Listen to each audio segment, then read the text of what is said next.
Going? Is this recording? Yeah. I thought we were just in. There's no like introduction. No. Welcome to the podcast. Welcome.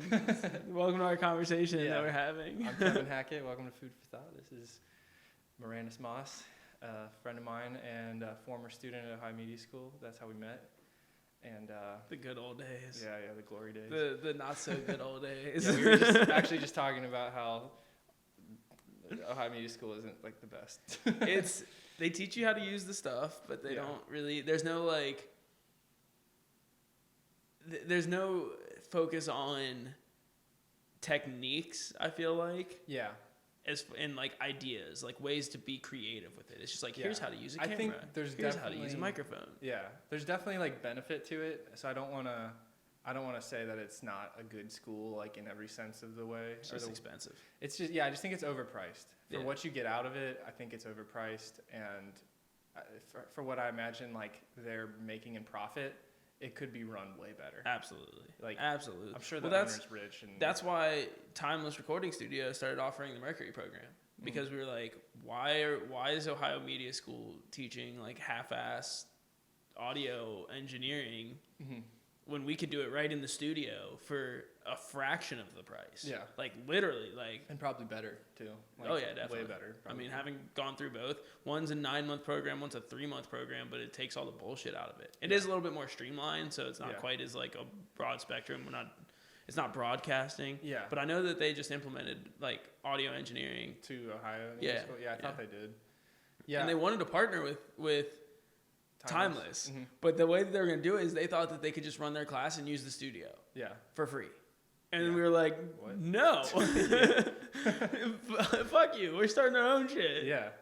Yeah, man, they're just cheap as hell over there, honestly. Like, when I started working there, I was really unimpressed. Like, I kind of maybe had high expectations, but I didn't really know what to expect. But especially after going to, like, Full Sail in Florida, where that's, like, a phenomenal school. So I guess my bar was pretty freaking high. But, like, even with that being said, like, it was just so much worse than it could have been, you know? And I'm not even saying, like, I don't want to, if somebody is thinking about going there or went there that, like, ends up watching this, like, I don't want to, like, talk bad about it, like, oh, like, you had nothing to gain even if you thought it was good. It's like, there are people who go there and, I gained stuff. I came out with more knowledge than I went in with, for sure. Yeah, so to an extent, it is what you make it. Yes. But it also is what it is. So right. It's like, if you're expecting them to place you in jobs and like actually give you any security, like pretty unlikely. No, you're not getting some cool job because you went to Ohio Media School. Yeah. Like you got some knowledge, and like you said, it's what you do. Yeah, it's like if you get a cool job, it's not because you went to Ohio Media School, it's because of you.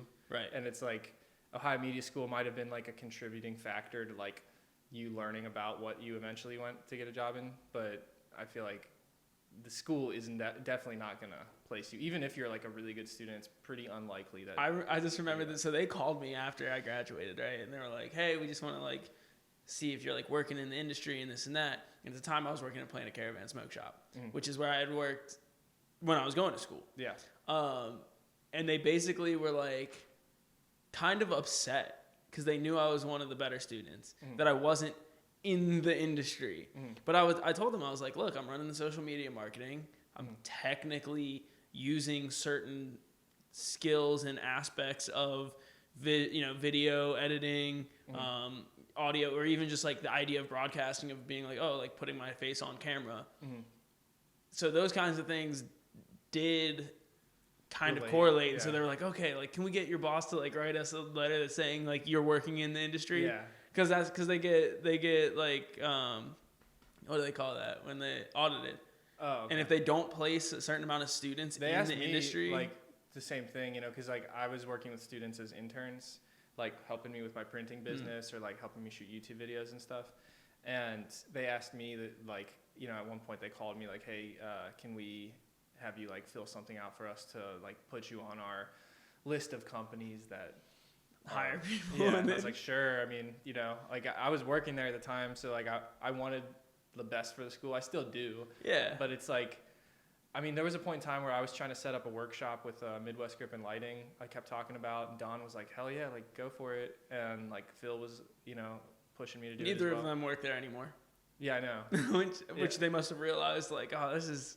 I'm sure they knew, man. They already knew. I mean, like, like that would have been a cool thing to set up, and I actually called Midwest Grip and Lighting, and I was like, hey, I'm an instructor at this school. Like, can we have a day where all the students come in and you give us a tour, and we see all this like more high-end like movie level gear, because that's what they're like a lighting house and a rental house, and they have sound stages. It's like literally like one of the best places in the Midwest for like movie rental production stuff.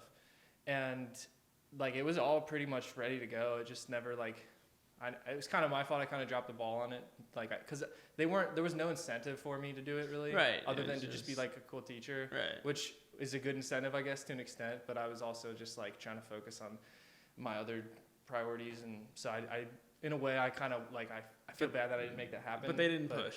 Yeah, it's like they were like encouraging me to do it, but they weren't like playing an active There was role. like it's not like you're gonna, if you're like a really good teacher, you're gonna get a raise or anything like that. It's just like you're just fucking doing your best because you want to, right. Which I guess is honorable, but like, but you know what I mean? It's like, yeah, for sure. They, I mean, I met some cool people. The administrative like lady, it wasn't Michaela. So Michaela left, right? And then there was this other girl who came in at like the very end, right before I graduated. She was probably like 30 something. And she had like a kid that was like 10 or something. I was 22 at the time. Yeah. And she was hitting on me so Was her name hard. like Missy or something? No, not Missy. Missy had short hair. Yeah, right? yeah. Missy was cool. She actually just died. I know. I heard about that. That was like a year or two ago, I think. Brandon. Oh yeah, Brandolin. Brandolin. Yeah. Yes. Chuck actually. Never mind. Really? No shit. I was like, why am I talking about other people's business? Wait. Was that Fuck, who he I wanted should've said to? that. Is that who he wanted to film the sex scene with? We'll cut that out. No, we won't. None of this gets cut. So No, this is raw. it's raw and uncut. This legit. is raw. Like, no, I'm serious. Like I'm not. Like I refuse to like cut anything out. So like if something is said, it's said. But it's like I don't know. I mean, that doesn't surprise me, seeing as she was trashy enough to like hit on a student when there's like no fraternization Well, I think she was contract. living with Dawn too.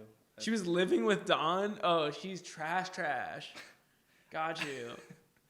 I don't want to. I mean, what are the odds she watches this? Very little. There you slim. go. But you never know, man.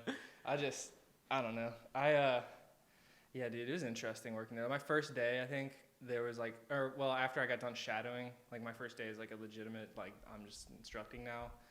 There were like, I think there was like almost a fight between two girl students, and I was like okay, like. So my first day, like there into. was a fight in our class. Somebody got in a fight.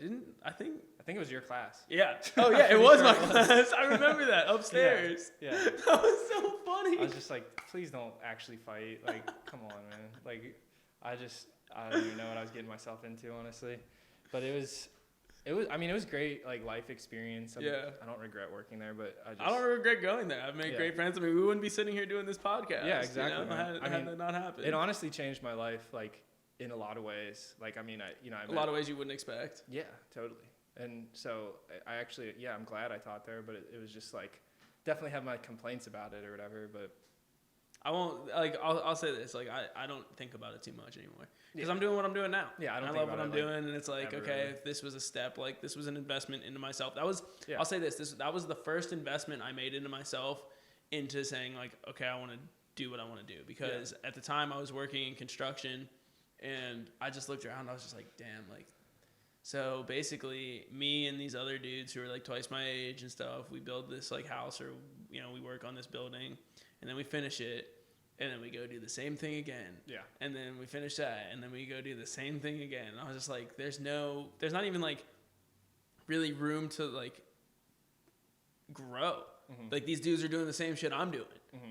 It's just more of the same. Like I mean, don't you feel like that's how it is with like every line of work to an extent? But it's just, I guess, if you enjoy it or not, you know. I mean, if you enjoy it, then like that's why you do it, or because I'm you just have playing to. devil's advocate, because it's like, say for instance, you're doing like music producing. Yeah. Where it's like technically the way I think of it, it's like you're still doing the same thing day after day, like more or less. I'm sure there's little things that are different, but it's like the difference is, in my perspective, that you have a passion for it. Mm-hmm. Like whereas construction, you're just like trying to get paid and you don't really care about it. Yeah, I think you're right. There is a point to that. I think it's a little different with music and stuff, just because you can up your value. It's more creative. It's far more creative. It's you're a part of that creative process, and it's like, hey, like let's build this song and like make it what it is, and there's marketing strategies, and there's a lot more aspects to it. I feel like, and you're like working closely with a client, whereas like construction, like you don't, I mean, unless you're like managing a construction company, you're not like doing what you were doing. You're really just working with your crew and like building shit or breaking shit down or whatever. But with music, you're like dealing with all these different unique personalities of people that are making like something they're also passionate about. So even being on my end of it, of like the creative side of it, of like, hey, like there's always a new song. And I guess it's the same thing. I guess there's always a new house to build. But it's like I'm still painting a wall. At the end of the day, I'm still painting a wall. Right. Yeah. I mean, I could relate it to printing too. It's like, you know, every time I'm doing that, I'm still just like printing. Like the design might be different, the customer might be different, but like for me, I'd rather do that than teach at Ohio Media School or work in construction or whatever. You know, it's like there are perks to it that I don't have doing other types of work. So it's, to me, like at this current point in my life, that's like my best option. It works for you. I'll say this, like it's a lot different for you being the owner of that business. Because you're involved in more sides of it. Having worked for you in the printing stuff, like it had that same kind of construction feel for monotonous. Me. No, for me, sure. like it was just like, oh, like no, for sure. Here we go, print another shirt. Right. All right. No, that's how it is. I mean, some people like don't mind it that much, or they maybe even enjoy it. But like I've met some printers who worked at other companies that like are pretty passionate about it. But it's obviously not for everybody. And also like I worked at a really big printing factory for like 3 or 4 months, like around the time that I was working at Ohio Media School when I first started there. And literally, like I worked there 8 hours a day, 5 days a week, printing. That's all I did. I mean, that's pretty much all I did. I mean, obviously you got to do like tape screens or whatever. Like there's a little, but you're basically just printing all day, every day. And it's like, fuck this. Like, I don't want to do this. Literally the only reason I worked there in the first place was just to learn how to run an automatic press, because I wanted to take a loan out and get my own automatic press. And like, there was a means to the end. Yeah. Like I didn't plan on being there for any other reason than to gain skill to apply it to my own business, because that would be far more beneficial than staying there. It's kind of like, you know, you could only their ceiling was pretty low, and then it's like you reach this $1 per hour. And I mean, when I quit, they tried to keep me, and they were trying to like give me all these different like perks, I guess, you know, like flexible hours, and you can work in graphic design and the photography part and maybe sales or something. So like I could have done various things, but for like probably 90% of the people that work there, they're just doing one But you're also job. Qualified to do all this. Yeah, like they didn't want me to go because they were like, oh, this dude's like works way better than like most people. Yeah, 99% of the people that would come through that business. Like when I went in there, I was like dressed up all nice, you know, like for them to apply, and they're probably just like, why the fuck is this dude wearing a button-up shirt? Bro, I did that at Planet Caravan when I went in. I was like wearing a sweater, and like my buddy texted me. He worked there. He's like, "What the fuck were you wearing, bro?" Yeah, it's like you're trying to make a good impression, but at a smoke shop, like, dude, exactly. like, know your demographic. Yeah. But yeah, I mean, I think going back to like working those jobs, like I remember painting a wall and like putting my brush down, and just being like, I don't want to do this anymore. Mm-hmm. And that was like the moment that I was like, that's it. I'm going back to broadcasting school. And up until that point, I had sucked in school. Did like from 4th grade, when I basically realized that I could get by without doing my homework and without studying. And I was a pretty good test taker, so like I could just kind of show up 5 minutes. Grades that weren't great. Sometimes I did fail classes, and I was ineligible for sports sometimes, which was stupid looking back on it. But my whole goal was to play sports in college. I wanted to play baseball in college, and then once I did that, I played baseball and basketball at Clark State, and then I was just like, all right, well. You played baseball and basketball in college? Yeah.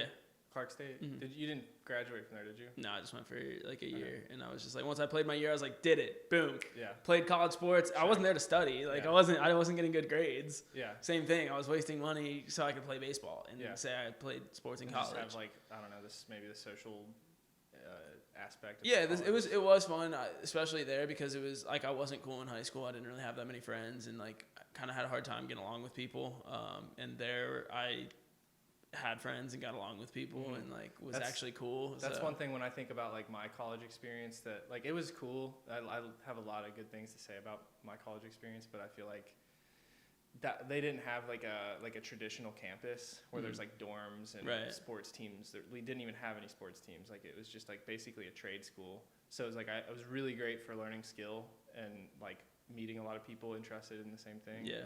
And that was cool, but it just, I think I missed out like on what a lot of people get out of college, which is like the social life part. I got lucky because it's like a JUCO, so we didn't have dorms and stuff, but like I didn't live there, so we had the baseball house, which had six of us who were all on the baseball team and lived in this house, and where our house was a half a block from Wittenberg's campus. So we would go hang out at Wittenberg, and I would go all to the frat parties and all the stuff at Wittenberg. College? Yeah. Okay. Yeah, it's up in Springfield, Ohio. So like we were like the little like JUCO in the in like the area, and then there was the big like university. Yeah. So I always just got to hang out and like go to the university. Yeah, that's cool. There was like University of Central Florida was pretty close by, and so I think I maybe went to like one or two parties that were pretty cool. But I just feel like at that point in my life too, like I wasn't as like confident maybe, or like sure of like who I really wanted to be or who I was or something. I wasn't at all. Yeah, I feel like like that made a big difference too, like in how I was socially and just like the stuff I was involved in. Like if I were to go back, I would have been so much different in college than I actually was. But yeah, it's easy to say that. Right. I can say for sure, like I have always struggled with like my own identity and trying to figure out who I am, what I stand for, like what I'm trying to do. I remember a lot of times, like even my approach to like where I wanted to work and stuff like that was like, I guess I'll work here for a little bit and see if I like that and move on to something else and see if I like that. And like where other people are like, this is what I want to do. I have this dream that I want to do, and like I'm gonna do this. I feel like that's common too. Like in your 20s, that's what they always say. It's like you gotta just try a bunch of stuff out, and figure out what you excel at or what you want to do in life. And it's funny because it was just like, so in the last year, right, I loved working at Planet Caravan. I was running the social media marketing. Was there for 3 years. Like they were awesome people, but it got to that point where I was just like, I was so burnt out on what I was doing. Yeah. And I was just like, you know what? I'm going to do music. And like at the time, basically how I stumbled into music, I don't know if I've told you the story, but I had some friends who were in a band, and I went to one of their shows, and the drummer, Justin, who's one of my good friends, he was like, hey, there's like some extra percussion on stage if you want to come up and play. And I'm like, me? Like, you want me to play in the band for the night? And he's like, yeah, like, I know you're like got decent rhythm. I'm like, sure. Like, there's like 10 people there, 5 of which were our friends. So it's like no pressure. No pressure. Come on up. No pressure. Come on up and have some fun. Mm-hmm. And at the end of it, they're like, hey, like, you were pretty good. Do you want to like play some more shows? And I'm like, yeah, like hell yeah. I just felt like a rock star, just like playing the bongos just on the stage. 10 people, and they were like, hey, you're pretty good. And I'm just like, you want to play some more shows? I'm like, sure. And they're like, all right, we have practice on Thursday, whatever, come to practice. I'm like, okay. Yeah. And I'm just sitting there thinking to myself, like, I'm going to get through maximum 3 shows. They're going to realize I'm not a musician, and they're going to kick me out of the band. Like, I up until then, I had 0 formal music education. I had taken 1 semester of clarinet in 5th grade, and that was it. So did that help? No. No, I couldn't tell you anything about the clarinet at all. Didn't contribute Cannot read music. Your bongo performance? No, not at all. But I just like started doing that, and I just I had so much fun. Then I taught myself how to play ukulele, and then I started writing songs, and then I started singing a little bit, and then last year I had like kind of this breakout show where I sang like 5 songs of our set, and like all my friends were there, and I got up on a table, and it was was that with the band that you? Yeah, that was with Jamwave. Yeah. Yeah, I mean you. I'll brag for you. You ended up like opening for Modest Yahoo, right? Yeah. Which is that's pretty awesome, man. That was so much fun at Bogart's. Like it was. It's the historic venue in Cincinnati. Definitely. And the Whalers. We opened up for the Whalers at Bogart's too. The Whalers? Oh yeah, I've listened to some of their stuff. They're good. Excuse me. Like the old Bob Marley and the Whalers. I mean, obviously Bob Marley wasn't there, but oh wait, I'm thinking is the Whalers, are they an older band? Yeah, it was like Bob Marley and the Whalers, and then so the Whalers still tour, and it's actually, I guess, like all like the kids of the original Whalers. I think there's 1 original Whaler left. Okay. But yeah, either way. But yeah, like historic reggae band, like you know, the Jamwave's a reggae band, reggae rock kind of. Yeah. Cali reggae. Yeah, I think it's been interesting. Like, I mean, just kind of watching from the sidelines. Like, you know, I try to keep up with what people are doing that I'm friends with, and like I just have been following your journey with all that stuff. Like I remember when, you know, obviously like when we met, you weren't doing music any at of all, that. you know, and then like, you know, we were working together, like printing for Planet Caravan a little bit, and like kind of just like keeping in touch somewhat. And then, you know, like I know that you got involved with that, and it's just kind of, it's been an interesting progression to see your like point A to B to C, just like where everything's been going, and also just to see like you've like recently kind of probably within like past year taken it like way more seriously. Like really just completely dove in head first. Yeah, I quit my job. Yeah, and like quit your job working for free for a while as an intern. Like that's a huge sacrifice, and like I mean that's, I'm not saying you have to do it that way for like most people can't do it that way. Yeah, it's hard because they have to either live comfortably enough or they have certain responsibilities. Like for me, like I don't have kids. I have nobody else relying on me. Yeah, like you don't have like a mortgage or so you have as like long as I pay my rent and like, you know, that's why I was working for you. Like okay, like I can print shirts on the side while I'm hustling at the studio and hopefully scrape together enough to be able to afford myself and, you know, not eat and like, you know, I know that I can do that. I know I can survive on, you know, one meal a day or whatever. And I'm not saying it's the healthiest way to do it. No, but it's like, it's, I mean, it's something you can look back onto when you're older and like probably be glad that you went for that. 100%. Because it's funny because once I did it and I kind of got into it, I started thinking back on my life, right? And I'm thinking back and I'm like, oh, shoot, I remember when my mom when I wouldn't get along with people at school, my mom would be like, why don't you go to school for performing arts? Like, you really like music and art. Like, you've always been good at that. Like, why don't you go there? And I was like, no, they don't have a baseball team. Not going to do it. And, like, I remember being 8 years old and taking the recycling bin out to the street corner and playing on the buckets like the Bucket Boys do downtown and stuff. And I remember doing, like, NSYNC concerts on my couch for my parents when I was little. So it's, like, all these things that I had forgotten about. All started coming back to me. I'm like, oh, it was there the whole time. Yeah. Like I've always loved music. I've always loved music. I've always been good. And I'm like, oh, this makes a lot of sense. Yeah, dude, I think about that too sometimes. Like when I was little, me and my sister would like do plays and stuff, you know, where we would like make up our own little skits and dress up and like we would act out different things and do this. So fun. Like I had Brendan Davis, right? Like he did my podcast a while ago, and he like is an aspiring comedian, and he was going to like Improv Cincinnati, and at the end of the podcast we did like an improv exercise, and it just totally took me back to like when I was a little kid and we were watching like Whose Line Is It Anyway all the time, and like me and my sister would do like, we would try to copy skits from Whose Line or like just make shit up, and like even after that, like I was always filming videos with my friends, and just, you know, it was just, I've been like playing with cameras my whole life, and like ever since I was a little kid.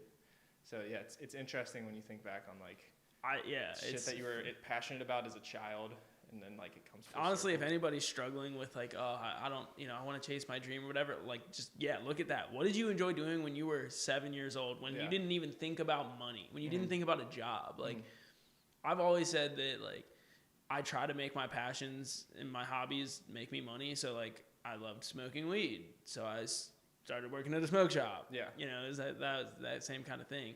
Even going back to Ohio Media School, like I always talking a lot and like talking to microphones. Yeah, and, dude. like, I mean, I was like, oh, broadcasting, cool. That's why I started a podcast, because I was like, I feel like I used to talk to people so much more when I was younger, and now like just with my line of work, like I'm not around people that often, and then like social media, it's so much easier to just text and stuff. So like you don't get that face to face as much. Right. So part of the whole purpose of the podcast was just like giving people and myself a reason to like sit down face to face and like have conversations. Right. And I fucking love talking, and I like being on camera to an extent, you know. So I mean, yeah. Do you like being on camera or behind the camera better?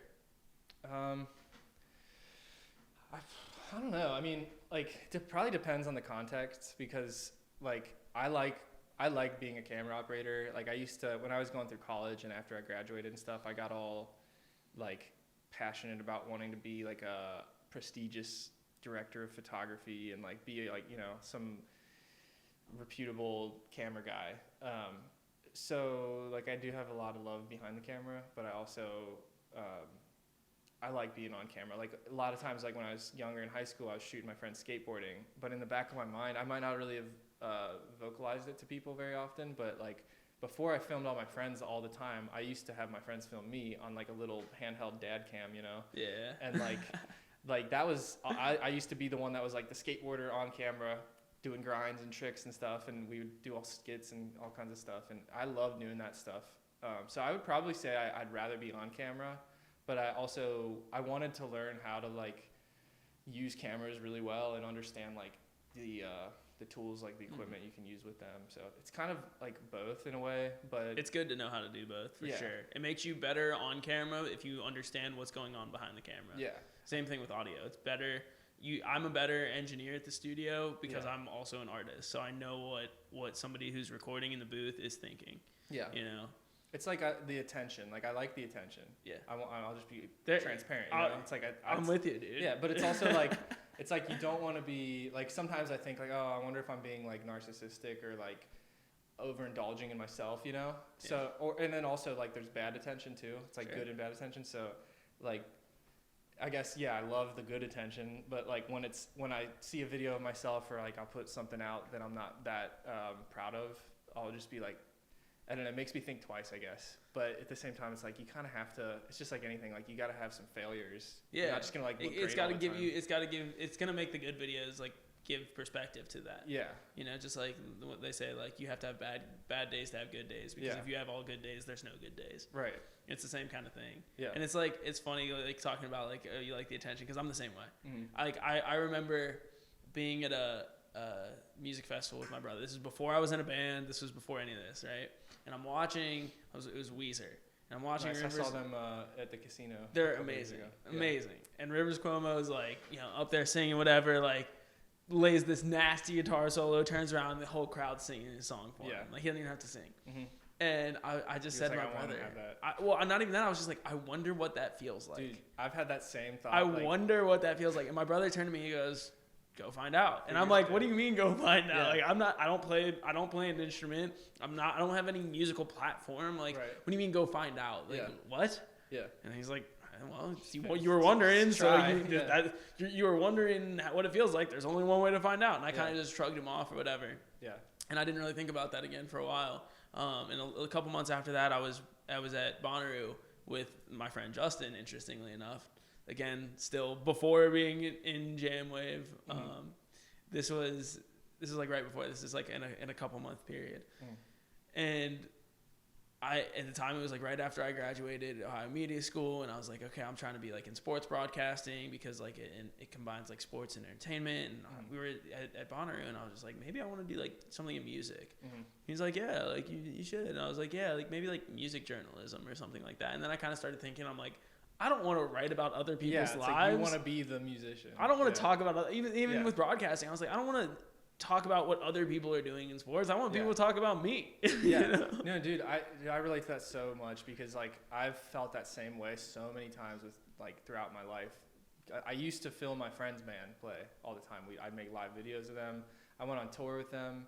Like cross country, we stopped in Colorado and like a bunch of different states, ended up in Sacramento to record an album that they eventually cut to vinyl. It was really cool to be a part of that. But that journey or trip for me was like an awakening kind of thing where I was like, I want to do music. Like this is fucking awesome. And I want to do this with my life. And then like, I'd already been kind of feeling that way, but like that just really solidified it for me. I was just like, this is what I would be happy doing with my life. You see somebody else doing it and you're like, I think I can do that. I'm like, well, I'm sitting here. I want to do that. Yeah, like, I'm filming these guys, but like, I don't want to be behind. Like, I want to be them. You know, like I wanted to play in their band, and like I never really had that conversation with them because it's like, I don't know, I didn't want to like that's like push that on them. Yeah. But like, but yeah, I mean, deep down, that's like what I wanted to have happen. And then ever since then, I've just been like, I'm just gonna try to like figure out a way to do my own thing, and it's hard to make money doing it, as you know, obviously. So it's like you got to figure out the means to get by until you possibly figure it out. So it's like, you know, all the other stuff that I do, like it's great, but I mean, if I can ever get to a point where I can figure it out, like I'll be super happy about that. I'm super happy, and I haven't figured it out, but I can say this. I quit my job. I worked as an intern at a studio for 9 months for free. I got hired on now as an engineer, which is something that I have no business doing, to be honest. Like, I even, like, within the last year had never, like, really opened up a DAW and, like, had to, and now I'm engineering at a studio, a nice studio at that, where there are people who have known that they want to do music and they know they want to be an engineer. They know they want to do this stuff. And they've been working at it for years, and they come in and they apply, and we don't hire them. Mm-hmm. And I'm like, how is this even possible? Yeah. Like, why you applied yourself, you know? Yeah. Like, yeah. You took that leap of faith, and I go back and forth with myself. It's like, I have no business being here. Why the hell am I in this position? And the only thing that I can think of is, well, I guess I'm not meant for it, because I don't think like it's like that kind of thing. Like a destiny kind of thing. I don't think it's like a destiny kind of thing, but it's like I can do it. Like, I was at a Tosh Sultana concert, and this is kind of what made me launch my solo thing. It was a first date with this girl. We drove 4 hours up to Cleveland to the show, and I went to the very top of the bleachers, and most people were like down in general admission. There weren't that many people in the bleachers, and I went all the way to the top, and I'm like over watching this whole thing. So I'm watching the crowd move is one. I'm seeing this amazing show. I was tripping on mushrooms too, but which may have had something to do with, helps, yeah. Yeah, which may have had something to do with like why I thought this way. But like, I'm watching this, and I'm like, this is an incredible show. They have all the people, no matter where they come from, no matter what their race or politics or religion, none of that matters. They're all moving like one. It's like a school of fish, right? They're just vibing. Yeah. And I just said, I looked at the girl and I go, I can do that. Yeah. I think I can do that. Yeah. And she turned around and she's like, I don't know why, but for some reason I believe you. Yeah, I think you can too. I know you can. And that's like, really, you got to just keep trying, you know? Yeah, and I do think I can. Yeah. Not for any reason, because I've never done it before, and like, at least not on any like legitimate level. But yeah, they gave me, and I go back to like that one breakout show that I had where like all my friends were there. I remember that feeling. Like, I jumped up on a table, all my friends were going nuts. I remember getting done with the song, and I'm standing on this table in the middle of this bar, and all these people are around. And it got so loud, people cheering. I was like, oh my God. Like, people, like, most of the people, like, it's like, we finished the song, it's like, okay, cool. Mm-hmm. People were like screaming. Yeah. I was like, whoa. Yeah. Number one, didn't expect it. Two, it was just like, oh shit, I can do this. Like, I can do this. Mm-hmm. But it's funny because Sorry, are you saying people were screaming at the show that you were at that inspired you, or this was when I was on stage, okay. or I was on the table. Was this the Modest Yacht? No, this was a show at Lucius Q. Okay. So, which is a bar in OTR, and they've got like tables and stuff. All my friends were there, and I was singing a song by Alan Raymond called Tennessee, who's one of my favorite artists. And I got up on the table and was jamming out on the table, and people were like, what the fuck, like, these dudes on the table, like, walking through the restaurant on the table, like, you know, singing in the microphone and all that. Yeah. And I got done with the song, and they just like the place erupted, which I had never felt before. I never knew that, like it hurt my ears kind of. I was like, oh my God, like, I was kind of shocked to hear it get that loud. Yeah. And that was like feeling like the first time where it was like, oh, my brother saying, oh, I wonder what that must feel like. That was the first glimpse of it. It was just a bar in Cincinnati. It wasn't like thousands of people. Yeah, Most of the people. You got like a little taste of. Like, I got a little taste of it. Picture. Hold on, I'm gonna check this camera because I still am working on my setup to where like these cameras can just roll for like however long we're shooting, but this one has like a limit, or at least it used to. That was the taste. Yeah. Dude, I used to fantasize about that all the time too. Like I would think about like, oh, I want to write a song that gets really well received, that people like know the lyrics to, so I could play it at like a packed show where like people are clapping along with it, like on the beat, and people are singing to it, and like just like a really like high energy, fun song to play and be a part of. That was like my dream, I guess, with like pursuing that. And then I did play like a show with this pop punk band a couple, like I guess 2 winters ago. And I got like a little taste of that too, and it was just so awesome, dude. It was like seriously one of the best feelings of my life. Like people were doing the clapping and stuff, and we were just playing mostly covers, and the originals that we were playing were originals they had written like before I joined them as their singer.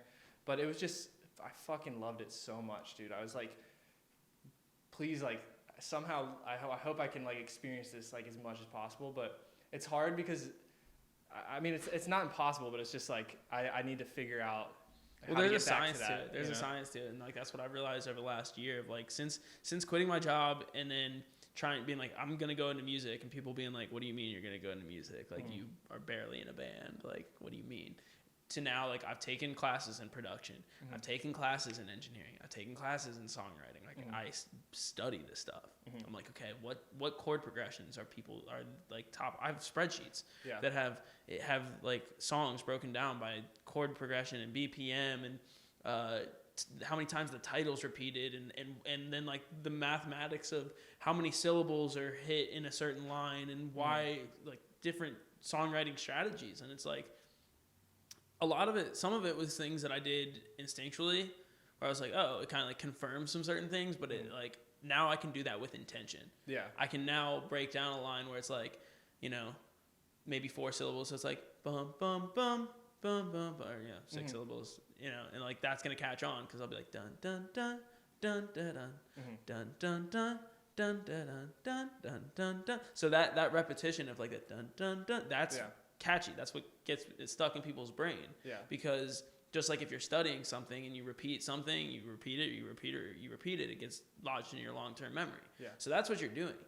Once I started to make the connection of, oh, that's why these songs are doing these certain things. That's why you have choruses. That's why you have repetitive lines or melodies that are repeated certain ways, because it's locking into the long-term memory.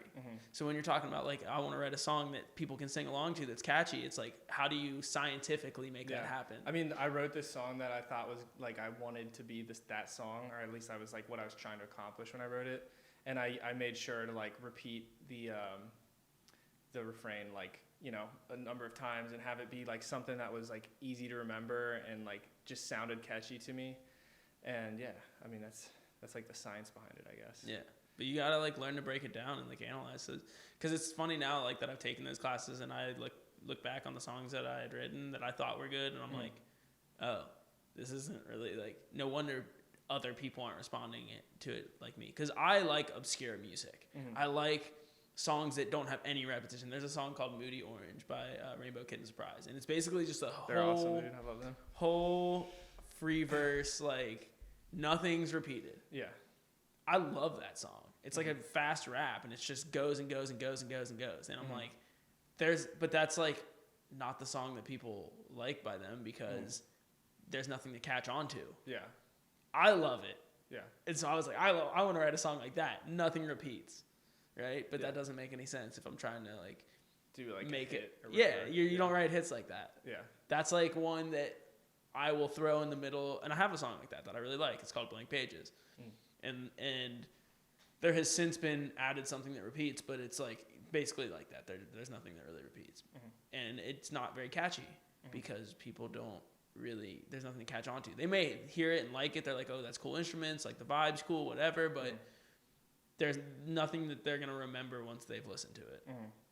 That's the one that I'm gonna hide in the middle of an album. Yeah, that's gonna be like song 7 on a 10 it's not like song the album. Single that you put out to get like your name out there. No. You know, because you have to be, and that's kind of where like the art and business kind of come into play, where it's like, okay, how tied to your art are you? Are you just saying, this is me, I'm expressing myself authentically and this is what it is? Or are you trying to actually make money and like have this be your passion and stuff? Like, yes, there are certain things that you have to do if you want that lifestyle. If you want your song to be played on the radio, you can't write a 5-minute song with a huge guitar solo in the middle of it. That song won't get played on mainstream radio. Yeah. People like, if you're a radio programmer, you're going to look at that and be like, that song's too long. If I play this on the radio, people will turn it off. Yeah. Because it'll just drag on for too long. Yeah, or there's like no recognizable hook. There's no recognizable hook. That's not, people aren't going to be like, hey, play that song that goes, you know, whatever it is. There's like, if you look at those songs, they're relatively simple. Oh yeah, they're easy lyrics. They're catchy. A 4th grader knows every single word. Well produced. And like the musicianship's really good. Absolutely, and even the musicianship doesn't have to be complex. Right. It does. In most cases, it's not. Yeah. Like, you know, I was taking lessons from a former teacher of mine that I recently stopped taking lessons with, and like, he's a prestigious musician. He's like pretty well known in the area and probably abroad to an extent. And he performs with like really, really talented musicians. And he teaches at the Cincinnati what do they call it? CCM. Oh, CCM. Like yeah. Whatever that stands for, Conservatory of Music or whatever. Yeah. But he teaches creative songwriting there. He's got like a really nice studio, and like he's shared the stage with Bob Dylan, and like got a Grammy nomination for like working on a recording that was in the Hunger Games, and like he's like super legit. Yeah. But like also he's jazz background in jazz and classical, I think, and like we like. He was teaching me how to read music out of like the Berkeley book, which is great. Like it made me a better guitarist, and like I plan on getting back to it, even though I stopped lessons with him. But like, I don't know. There was a point where I was talking to him about like wanting to try to play with him rather than just studying out of the book all the time. Because for one, I just thought it would be like we could maybe instead of practicing reading music, we could practice like playing. Like that, because that's a skill in itself, is just playing with people. Yeah, like, live. for sure. And also he's so talented that I thought it would be neat, just like for me, for my own self, to just be like, yeah, I like played with this guy, and so like I showed him 2 cover songs, and he was just like,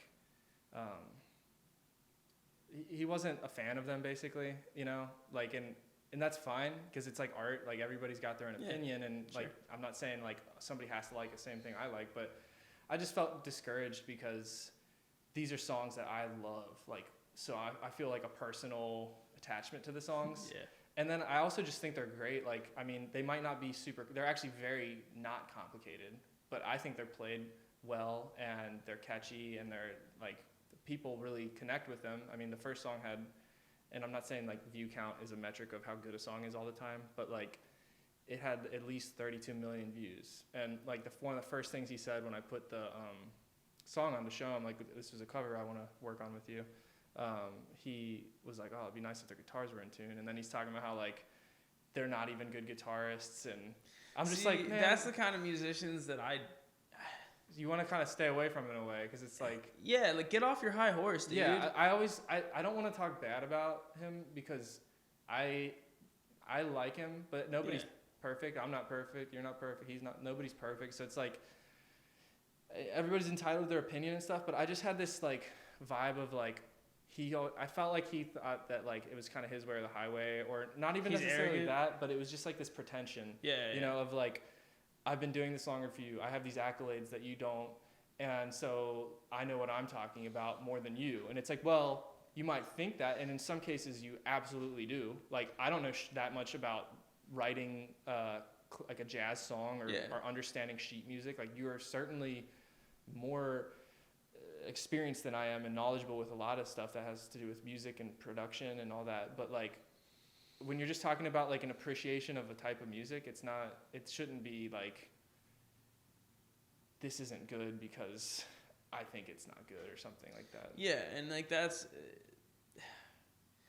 it's funny because I've said this to people before. Like, you hear those like musicians who are like that, classically trained or like really good, and they've and now he obviously has some accolades, but like there's people who are like the best guitar player who's technical, who's like living in his mom's basement because nobody's ever heard him play because they don't care about that, or like, or not.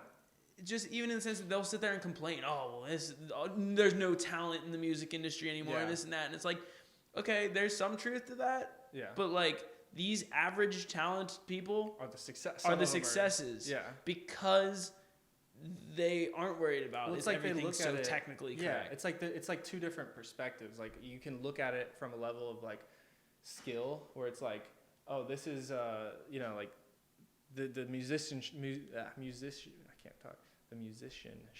is like really high. It's like, this is very talented guitarist and they're technically profound or something. But like, at the end of the day, it's like, you could also just listen to a pop song and be like, oh, this like makes me get goosebumps. Yeah, it's the feeling. Yeah, it's not the feeling. It's not like, well, he's got 10,000 hours on the guitar and he's so technically better than the other person that played a simple song. Like, sometimes people would rather hear the simple song because it's not always about like, I would say more often than not. Level. More often than not. For they sure. don't like as much as you can appreciate that, and be like, wow, that's amazing that he's doing that. That's Yeah. incredible. Wow, this sounds amazing.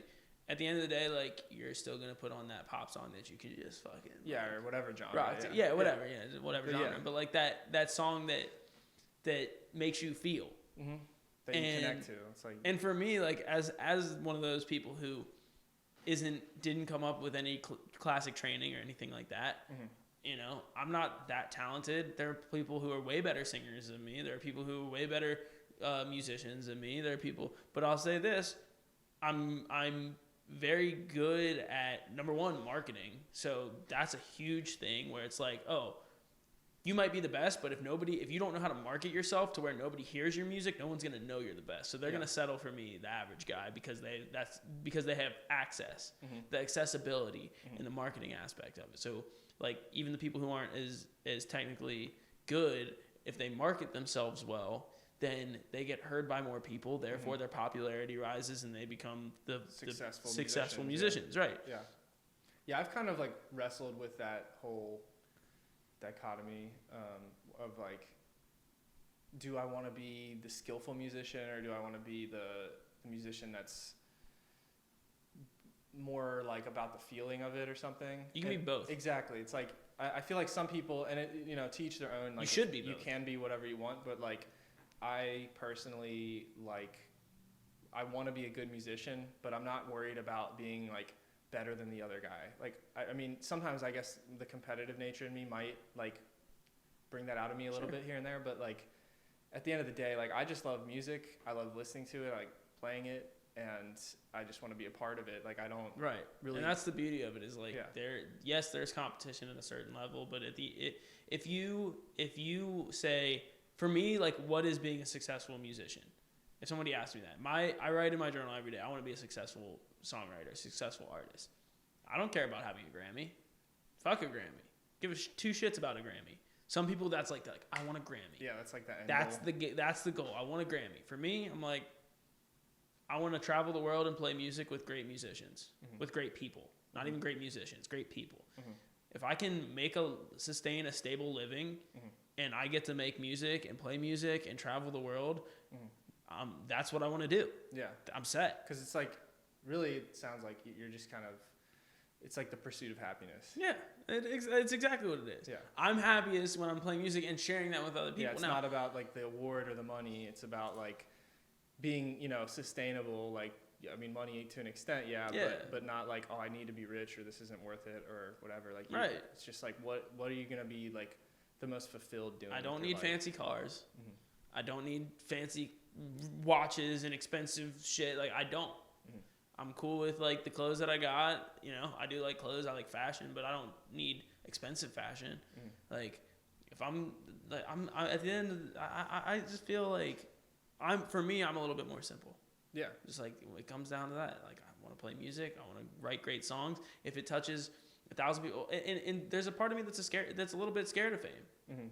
Oh, dude, it's terrifying. It's terrifying because I don't know if I used to, like, we're talking about wanting to be on a stage where there's like thousands of people and they already know your song by heart and they're clapping and singing along to it. It's like there's pros and cons to everything. So it's like, even if you got to that point, like, you don't know what it's like until you're there. But like maybe getting to that point and then it's like, well, maybe like what's the fame that goes along with that, and is that something you want or not? Well, there's levels to it, and that's the beauty of music. If you're a professional baseball player, most people know who you are. If you're a professional basketball player, most people know who you are. If you're a huge, movie star celebrity, most people know who you are.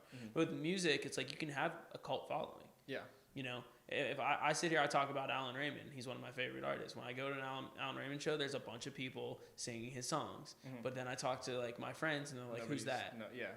Yeah. Right. Exactly. So it's like that's kind of like the level that I would be comfortable with. Yeah. Not like some like I don't need to be Madonna Drake level. Yeah. Or Yeah. Tekashi 6ix9ine or something where you're just like too famous. Too famous. Can't even like go out in public without Too like famous. a bodyguard or something. Right. I don't really want that. Yeah. That being said, if that responsibility was thrust upon me to where that was the level of the impact that I needed to make on the world, I think that I could do it. Yeah.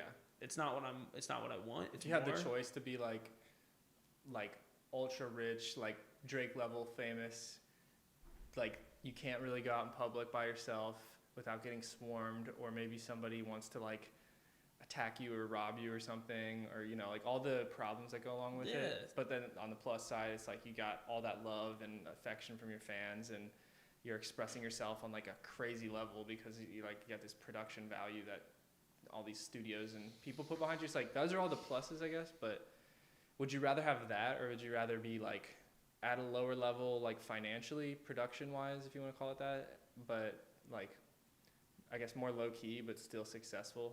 I'll take the low key any day, for sure. Like I said, if too. I get to like live reasonably, travel, that's my big thing. Travel and play great music. So it's like if I get to go and be, you know, travel around the world, and majority of my day is focused on making music or playing music, I'm happy. Yeah, that's it. I don't need the extra shit. But like I said, you know, if it comes down to it, where like magic rising, because they can't see you on that camera, right? On the 1.8. On that one, yeah. No. So it's just the magic microphone that just rose. I wanted to ask you too. You mentioned about like how you used to like, you talk about like pursuing your passions, and you said you were like passionate about smoking weed, and then you like ended up working at Planet Caravan. Yeah. But then like recently, you decided to like stop smoking, right? Yes. How's that going? Funny you ask, because so originally I went 30 days, and it kind of came out of like, I posted on Instagram like, hey, like I love weed. Like it's honestly fell in love with it. I've loved weed. It's responsible for like me making friends and the connections that I've had, because it's like, hey, like you smoke, I smoke, oh, we're in the same room. And like it led to everything that's happened in my life from the time I was 20 years old to now, kind of stemmed from weed, in one way or another. And I got closer with my brother, like all these things. It opened up my mind. I stopped being so angry all the time. Like mellowed you out a little bit. It mellowed me out. It just expanded me, like, to be open to more. I mean, like even where I'm like, oh, like, and once I hit college, I had more friends and like got along with people. Well, I was smoking weed with people more. You know, I brought weed to the party. I was likable because I always had weed, and like. It had been, once I kind of have been chasing this music thing, it was, and trying to study and really go in on this goal, it takes a lot of focus. And it felt like every time that I would smoke, I was putting roadblocks in my way. It felt like, damn, I have this goal, I have to practice, I have to do these things, but every time I smoke, it's harder. It's harder to complete these tasks. And people didn't see the 6 months of me going back and forth trying to justify, well, you know, Snoop Dogg smokes and most people in music smokes and they do it. Yeah. I'm sitting here trying to be a singer, like trying to smoke, which it's not bad. Like, I don't want to demonize weed because it has so many benefits and it did so much for my life. Well, I mean, there's certainly cons to it too, just like everything. I got to the point where I was abusing it. I was just smoking because that's what I had done every day for the last 7 years, and it was just like, it was so part of my identity. People always knew me. I had weed. I was high or whatever. I was always, you know, working in a smoke shop, let alone like being kind of the face of the smoke shop, running the social media. People like thought they knew me as like being like that's like your personality. That was me, you know. And they weren't wrong to an extent, but at the time, but it's like now, you know, people change. People change. Yeah. I did a 30-day challenge with myself where I was going to not smoke for 30 days, which was longer than I'd ever gone before. I think before that, the longest I had gone was 5 days, but but I would like smoke Black and Milds instead, which is worse, you know? And I was just like, I mean, it doesn't alter your consciousness. It doesn't also, but it's worse for your health, and definitely as a singer, like, not going to help. But I love the feeling of smoking and like watching the smoke dance. You know what? I'm sorry to cut you off, but something I think that's kind of I've thought about when it comes to smoking is that like I feel like a lot of people use smoking as, or they, whether consciously or subconsciously, they kind of associate smoking with like it helps them relax. But have you ever thought about how, like, say you go to like a psychiatrist or something, they try to teach you to like deep breathing exercises. That's what you do when you smoke. Yes, you know, that is what it is. Deep breathing. It's just unhealthy because you're inhaling smoke when you do it. But I think that's part of the appeal of smoking for so many people. 100%. I mean, I know for me it has been like, you know, because it's kind of the equivalent of like, say you're having a panic attack and you take a bag and you're like, and it calms you down. You know, it's like the same thing, except you're just like, you might not process it that way, but that's or like people chew on pen caps, like that oral fixation. It's a mix of oral fixation and deep breathing. Exactly. Yeah. Mm-hmm.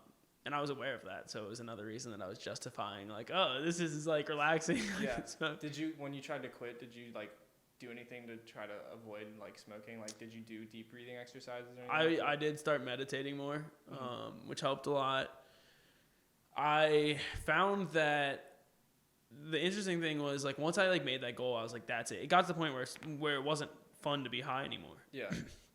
I felt it just made everything harder, and I got frustrated with myself. I was like, damn, I know I should be doing something more productive than I am right now. Meanwhile, I'm scrolling through my phone just blindly, just aimlessly, whatever. Yeah. The first couple of days, I noticed that like I downloaded some games on my phone, and I was spending like the time that I would have been smoking playing games on my phone. So it was more about procrastinating at that point. Like maybe it wasn't smoking. It was just like you were just taking that time regardless if you were smoking or doing something else. It was just an unproductive time. Yeah.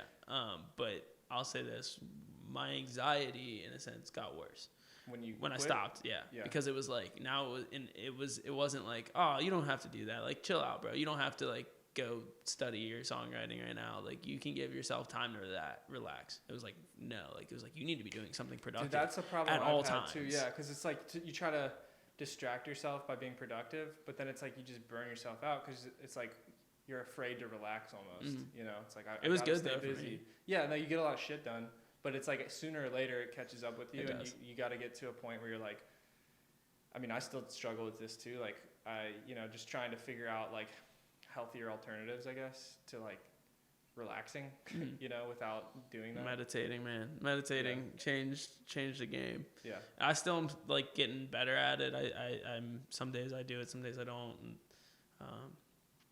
what do you do when you meditate? I usually put on like a guided meditation that helps a lot. Mm-hmm. A lot of people like sit and stuff. I like to lie down, mostly because my hips aren't very flexible, and it's like more uncomfortable for me to like try to sit cross-legged on the floor. Yeah, I can't do it. My legs won't bend that way. Yeah, which is probably something I should look into, like improving my hip flexibility. Did you ever get injuries, or is it just like I was a catcher in baseball, so I was always squatting, and that people always talk about my knees. Yeah. It affected my hips way more. Dude, I think like I had a knee injury like couple years ago, and like it was kind of serious, and I ended up having to get like some PRP done, which is like they draw your blood, spin it down to white blood cells, and inject it to your injury to like help recover it. And I think part of that was from when I used to film my friends skateboard all the time, so like to get a cool angle I might like be kneeling on like concrete for like they're trying this trick over and over and over again for like literally over an hour or two sometimes. Yeah. And I'm just like, oh, it's cool, like, I'm toughing it out because I'm that dedicated and I'm gonna get the shot, but it's like, maybe there was a better, maybe like it wasn't that worth it, you know? Yeah, I mean, that's how I was in baseball. Like, I was like, I loved being catcher because it was the one that you get beat up. It's like, oh, hey, like, we're gonna put you back here in this 15 pounds of extra gear in this 100-degree weather, sometimes multiple games a day, and we're gonna throw balls at you, and if we throw it in the dirt, you have to throw your body in front of it, and also like people might try to run you over at home plate, and you might take like some foul balls to the arms, into the chest, into the face, and somebody might hit you with their bat, and like, but I loved it. Yeah. So it was like, it's like part of the appeal. Yeah. Mm-hmm. I was like, oh yeah, beat me up, like hell yeah. Yeah. But yeah, it put me through that pain, like put me through that like oh, my legs are burning, but I'm still like doing this. Yeah, still making plays. You feel like you're just like you're struggling. I think part of the you feel like a badass. Yeah, part of the appreciation of doing things is like knowing that you're like kind of struggling for it. Yeah, you know. Yeah. Like there's been times where I'm like printing for. There's been days I print for like 16 hours, you know, and I'm just like it's like a real grind, but I'm like it makes me feel good at the same time. Like it really wears you out, but you're like I'm being like a beast right now. Exactly. Like, and you just it's just. I do that same thing at the studio. It's like, oh, I've been here for 12 hours, 13 hours straight. It's 4 a.m, and I'm still here grinding. Yeah, like, it's the same thing. Yeah. But with sports, it definitely took a physical toll. Yeah. Luckily, I didn't really have any major injuries like during my career. Like I've had a couple like shoulder and elbow issues, but I always played. That was the dumbest thing I did. I played through injuries like always played through injuries, and I would pop 8 ibuprofen, which is like not good. No. You can really fuck up your liver, and like I used to live on ibuprofen. Yeah, I've been taking a bunch. Well, not a bunch, but I went like running on Wednesday, and I just started running again for the first time. We went up to like Oak Hills. They have a track there. I ran with my friend. I was just planning on doing a mile, and he wanted to do 2 miles, and I hadn't ran in forever. And we ran 2 miles, and I was just like, for like the next 5 days or however long, I injured my right knee, but after running, my left knee was bothering me. You're compensating. Like, I don't know. I guess that's probably something like that's going on. And I was also wearing a brace on my right knee. Maybe I should wear one on both, but like, I feel like I just ran too long especially for not doing it. You gotta ease yourself into that. Like if I tried to go play baseball right now. This is sad. I haven't thrown a baseball or like swung a bat in 3 years. Yeah. Shit. Dude, I went busking on Tuesday, like street performing with my friend, and my friend Mary showed up too, and so we all were like playing downtown for 2 or 3 hours, and then after that we were just talking for a little while, and we were talking about like shooting basketball or kicking a soccer ball because it's so nice out. And I'd been wanting to play soccer again for so long, and I hadn't played it in years. And I'd even reached out to like a friend of mine who used to play select with me on the same team, and like didn't hear shit back. I'm like, God damn it! Like all I want to do is just go kick a ball. Like, can't we just go do that? Yeah. But like we were like, yeah, let's go kick a soccer ball. So I went and bought like a soccer ball with them. And we went to this park, and we just like passed around and like shot on each other, and it was like so fun, dude. Like, and I mean, I got winded so quickly. I was like, man, this is like eye opening, but still, like, it was just awesome to be out there and like run around kicking the ball, and like, I don't know, man. It's just like the little things sometimes that like make your day. Yeah, nice, you know, for sure. Anytime you get to be a kid again. Yeah. I mean, shit. That's why I'm doing music. Makes you feel like a kid again. Yeah, you gotta like do things you enjoy. I feel like I've spent a lot of days where I'm just like grinding, and then it's like just kind of forget like how much you enjoy doing simple things. So I think I'm at a point in my life where I'm trying to keep up with my work responsibilities and continue like progressing with them. Yeah. But also make myself more time to like just do the simple things that I enjoy. And even like spending time with friends and family. That's one thing that I am actually not very. I need to do a better job of, especially with my family. It's like my mom will hit me up, hey, can you come to dinner? Like, sorry, I got sessions. Like, sorry, I'm working. Like, sorry, I'm always hustling. Same thing. Same thing at playing a caravan. Always hustling. Even going back to like baseball, like I was always doing extra stuff. Like, I've just always had that kind of like, I'm too busy. And the truth is, like, could I make time? Probably. And that's, one of those things where it's like, you don't want to get to a point where you're like, damn, I should have spent more time with the people that I cared about. That's something I've been going through too, because like my dad's older, and like he has some like health concerns and stuff. So like that has also been eye opening, because there was like a period of time where I really didn't like spend hardly any time with him, or like we probably had some level of animosity even with each other. And then it just got to a point where I was like, I need to like put those kind of things aside and just kind of like make the most of like my family. So yeah, I mean, I went through a phase where I was just working like almost all the time, and like not really making time for much else. And I think that's like pretty common. I mean, they would encourage me, like, you want to go out to dinner? I'd be like, oh, I got this order I got to do. And they're like, no, like you get that done. Right. But it's like, you still kind of feel guilty a little bit. And then, I mean, lately I see them more than I used to, but. Yeah, I went up to my parents, and I try to make time for at least some family member. Try to at least once a week. Yeah, I think that's important. That's another, like, one of those little things. Like, sometimes I'll just, like, go for a walk around their neighborhood, like, with my dad or something. Yeah. And it's just, like, it makes me feel good. Yeah, it's simple, but it's refreshing. Yeah. Same kind of thing, And those are the people. Those are the people who are rooting the hardest for you.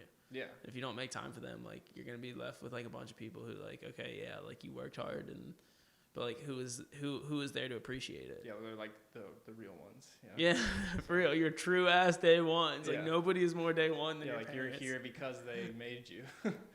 Basically. I get that, dude. I've been chugging these water bottles. Are great. Where'd you get that? Amazon. Nice. But like the Gatorade squirt bottles are the best because I need to get one actually. I got a water bottle that's kind of awful. I used to get like other water bottles and like I just never would drink them with this. This stuff, it's got like this little meter on the side, so you can see your progress. Yeah. And it's just, I don't know what's fun about just like squirting it. Like, no, dude. Yeah. I mean, there's definitely an appeal to it.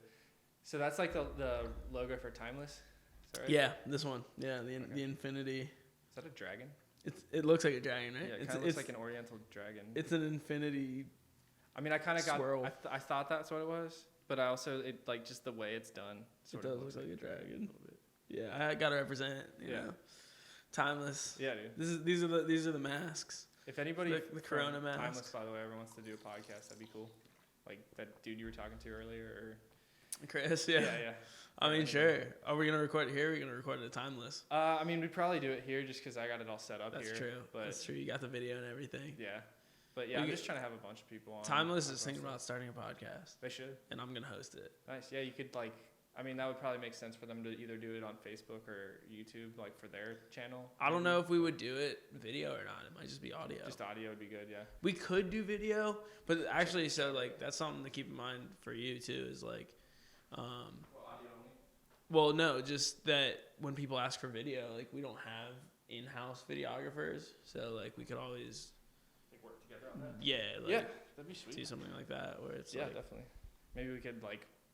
I don't know, work on, like, if I helped out, they could, like, maybe record me or something. Yeah, oh, definitely. That'd be sweet. Definitely. Yeah, plenty of opportunities there. Yeah.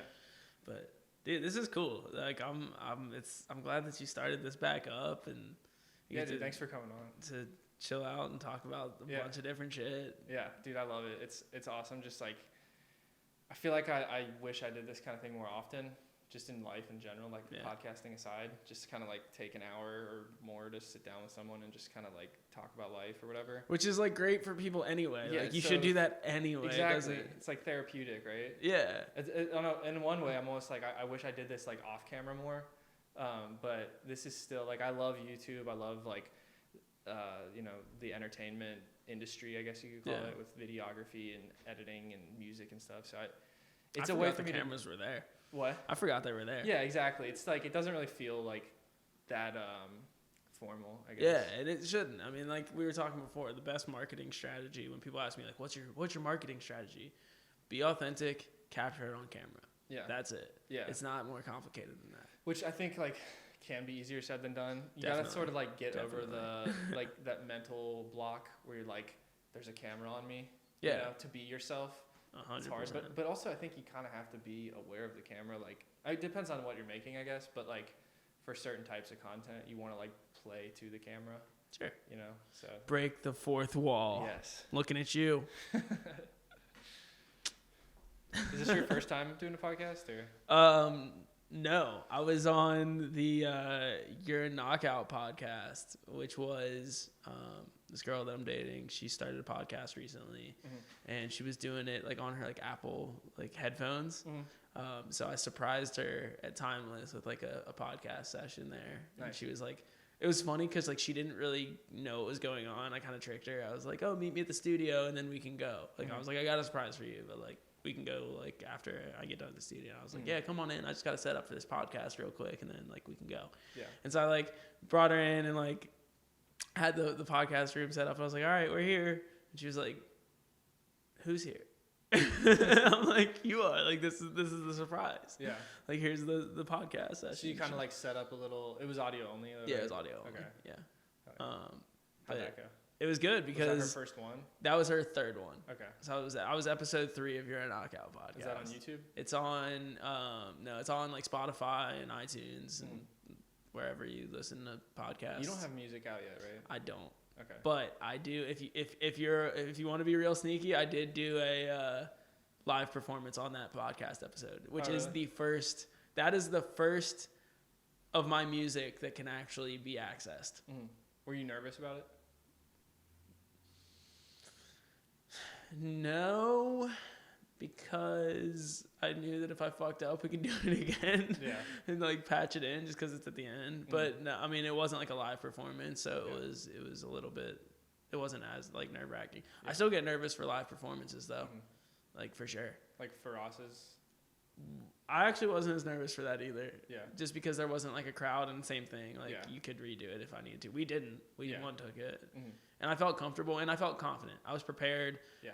I had practiced. I did my vocal warm up, so like I knew that I was gonna be alright. I feel like if you have enough practice put in, that like your nerves probably subsided completely, or at least like quite a bit. If I'm in front of a bunch of people though, like especially people that I don't know, definitely a little bit more nervous. Yeah. How much do you think, if you lived here, this was your house, and you had to pay somebody to reseal your driveway, how much would you pay? Just if you had to like. No more than $700. That's fair. Like I feel like 700 probably, max. I feel like that's probably not too unreasonable, I guess. Did he do the back too? The whole driveway, yeah. The entire thing. All right. Yeah. I mean, I don't really. Yeah. Max 700. You think? Yeah. I don't know. I wasn't sure. I should have got quotes and stuff from other people, but my mom was just like, "Do it. That's a great deal." I'm like, I mean, okay. Like, you sure? I don't know. She always is talking to me and stuff, but it's like she doesn't even know what she's basing that off of. So it's like, I mean, it's a great is deal. It a good compared to what? Exactly. It's like, how do you know that? Why are you so confident? She goes online and it's like $400. That's what I was wondering. I think I'm gonna call a couple companies that do that, just to like give them my dimensions of the driveway and just be like, how much would you charge me to do this? Should have done that before I hired that guy. But whatever, man. I can't win them all, I guess.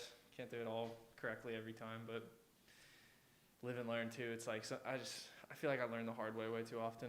Should have got it in writing, like exactly what we were doing, because I thought we were doing it 700, and then he wanted me to print for him like uniforms, right? And it was gonna be $400, maybe $450, or probably like $450 roughly. And then so I would have ended up paying him $250, and I swear to God that's what the conversation we had was, but I didn't have it in writing. So like he comes over, I finally was like, yeah, come on out, like, can you do it this week? He comes over, he does it. I don't have his stuff printed yet. I text him like, hey, can I write you a check for like $200? I'll when you're done, and then I go out of town next week. I got to get some caught up on printing before I leave. As soon as I get back, I'll print this for you. And then if I still owe you something, like after we take out the cost of your order, then like I'll just pay you the difference. But like he didn't read that apparently, and then he's like, we're done. Can you write me the check? And then I was like, did you see my text? Like, is that cool? And he's like, oh, like I thought we were doing 700 plus the cost of the, like the shirts and stuff is not like coming out of the 700. And so it seemed kind of like he was trying to get over on me, to me, but it's like, I don't have anywhere in writing to like reference to be like, look, this is what we agreed to. And it's like that verbal thing where I was even texting him, and at one point he like just showed up. I wasn't here, but my intern was here, and she's like, this dude just was like looking for you to talk about that, because I had been texting him that day, and he like told her to tell me not to text him, to just call him, which I feel like is a red flag too, because it's like if he doesn't want to, I mean maybe not, it's like part of me thinks it's like maybe he didn't want to write it, like it is easier to talk, I get that, but it's like also maybe he just was like, if I just have that conversation with him rather than texting about it, then there's no Is reference. he smart enough to plant that seed and like be aware of that? Who knows? I don't know. That's why I don't want to like condemn him like, oh, he definitely was trying to screw me over, but I do feel like maybe he was, but I don't know, so it's hard for me to be like 100%. I mean, this is a pretty big driveway. Yeah, exactly. 700 doesn't seem too unreasonable. I don't think so either. Just from like a standpoint. Not my phone's in there. I was gonna look it up.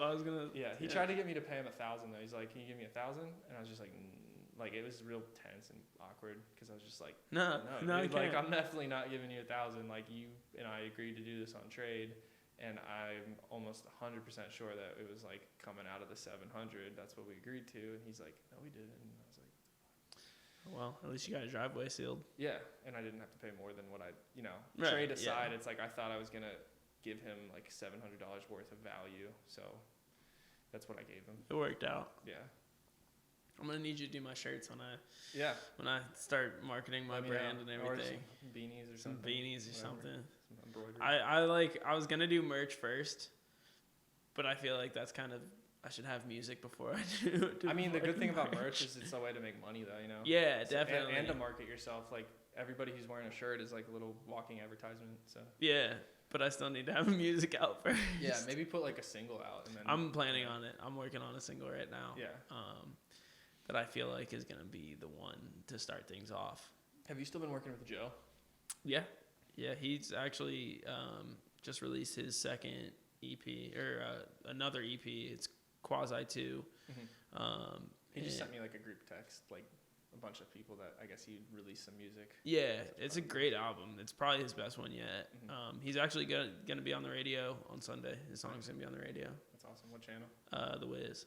Oh, really? Yeah. That's cool. 101.1 The Wiz. Yeah. DJ Jado. Oh, is he? Wait, he's not DJing it. That's the DJ who's playing. The DJ is gonna play the song. Yeah. Okay. That's awesome. Yeah, it's gonna be the song "Lonely," which was recorded at Timeless. Features Mama Named Me Evan, which is the owner of Timeless, and TV shows making his like debut. So, do you have any stuff that you worked on with Joe? Actually, I am on that EP. So there, on the second song is called "Dough," and like the last 10 seconds of it, I say, what did I say? He basically was like, I need like some sort of like thing at the end of the song, and I was like, I got you. And I so like went in the booth, and just like one took this, with no script or anything. I was just like, at the end of the day, the cream rises to the top. Cash rules everything around. Like does that thing, like where it slows down. Yeah. But I just like one took that, and so that was my introduction. Like I'm on Spotify. Yeah. He didn't put me in the credits though. Did you say anything to him? I did. I was like, bro, come on, man. That's technically a feature right there. What did he say? Nah, my bad, bro. Yeah, pretty much. Sorry. I was just kind of giving him shit. Like, I mean, I literally was in 5 seconds of the song and didn't really do much. Yeah. So, but no, I wouldn't call that a feature. Yeah, but I know what you mean. You're still on it. So it's like you want some like not a big deal. I'd rather be on it if I'm like if I'm gonna be credited in a song like that as a feature. I want to feature in the song, not just be like that's like a cheap way. Yeah. Oh, I said five words at the end of the song. Do you have like a time frame? Like, are you planning on putting music out soon? I want to try to get something out by the end of the year. I'm not gonna push it. I'm not gonna like force it. You know, it's gotta happen organically. But I think I've got direction. The big thing for me with releasing I was working on an EP and then I scrapped all that. I was like, I need to learn more first. So like I've taken this time. Corona's really helped me because I got that opportunity to learn.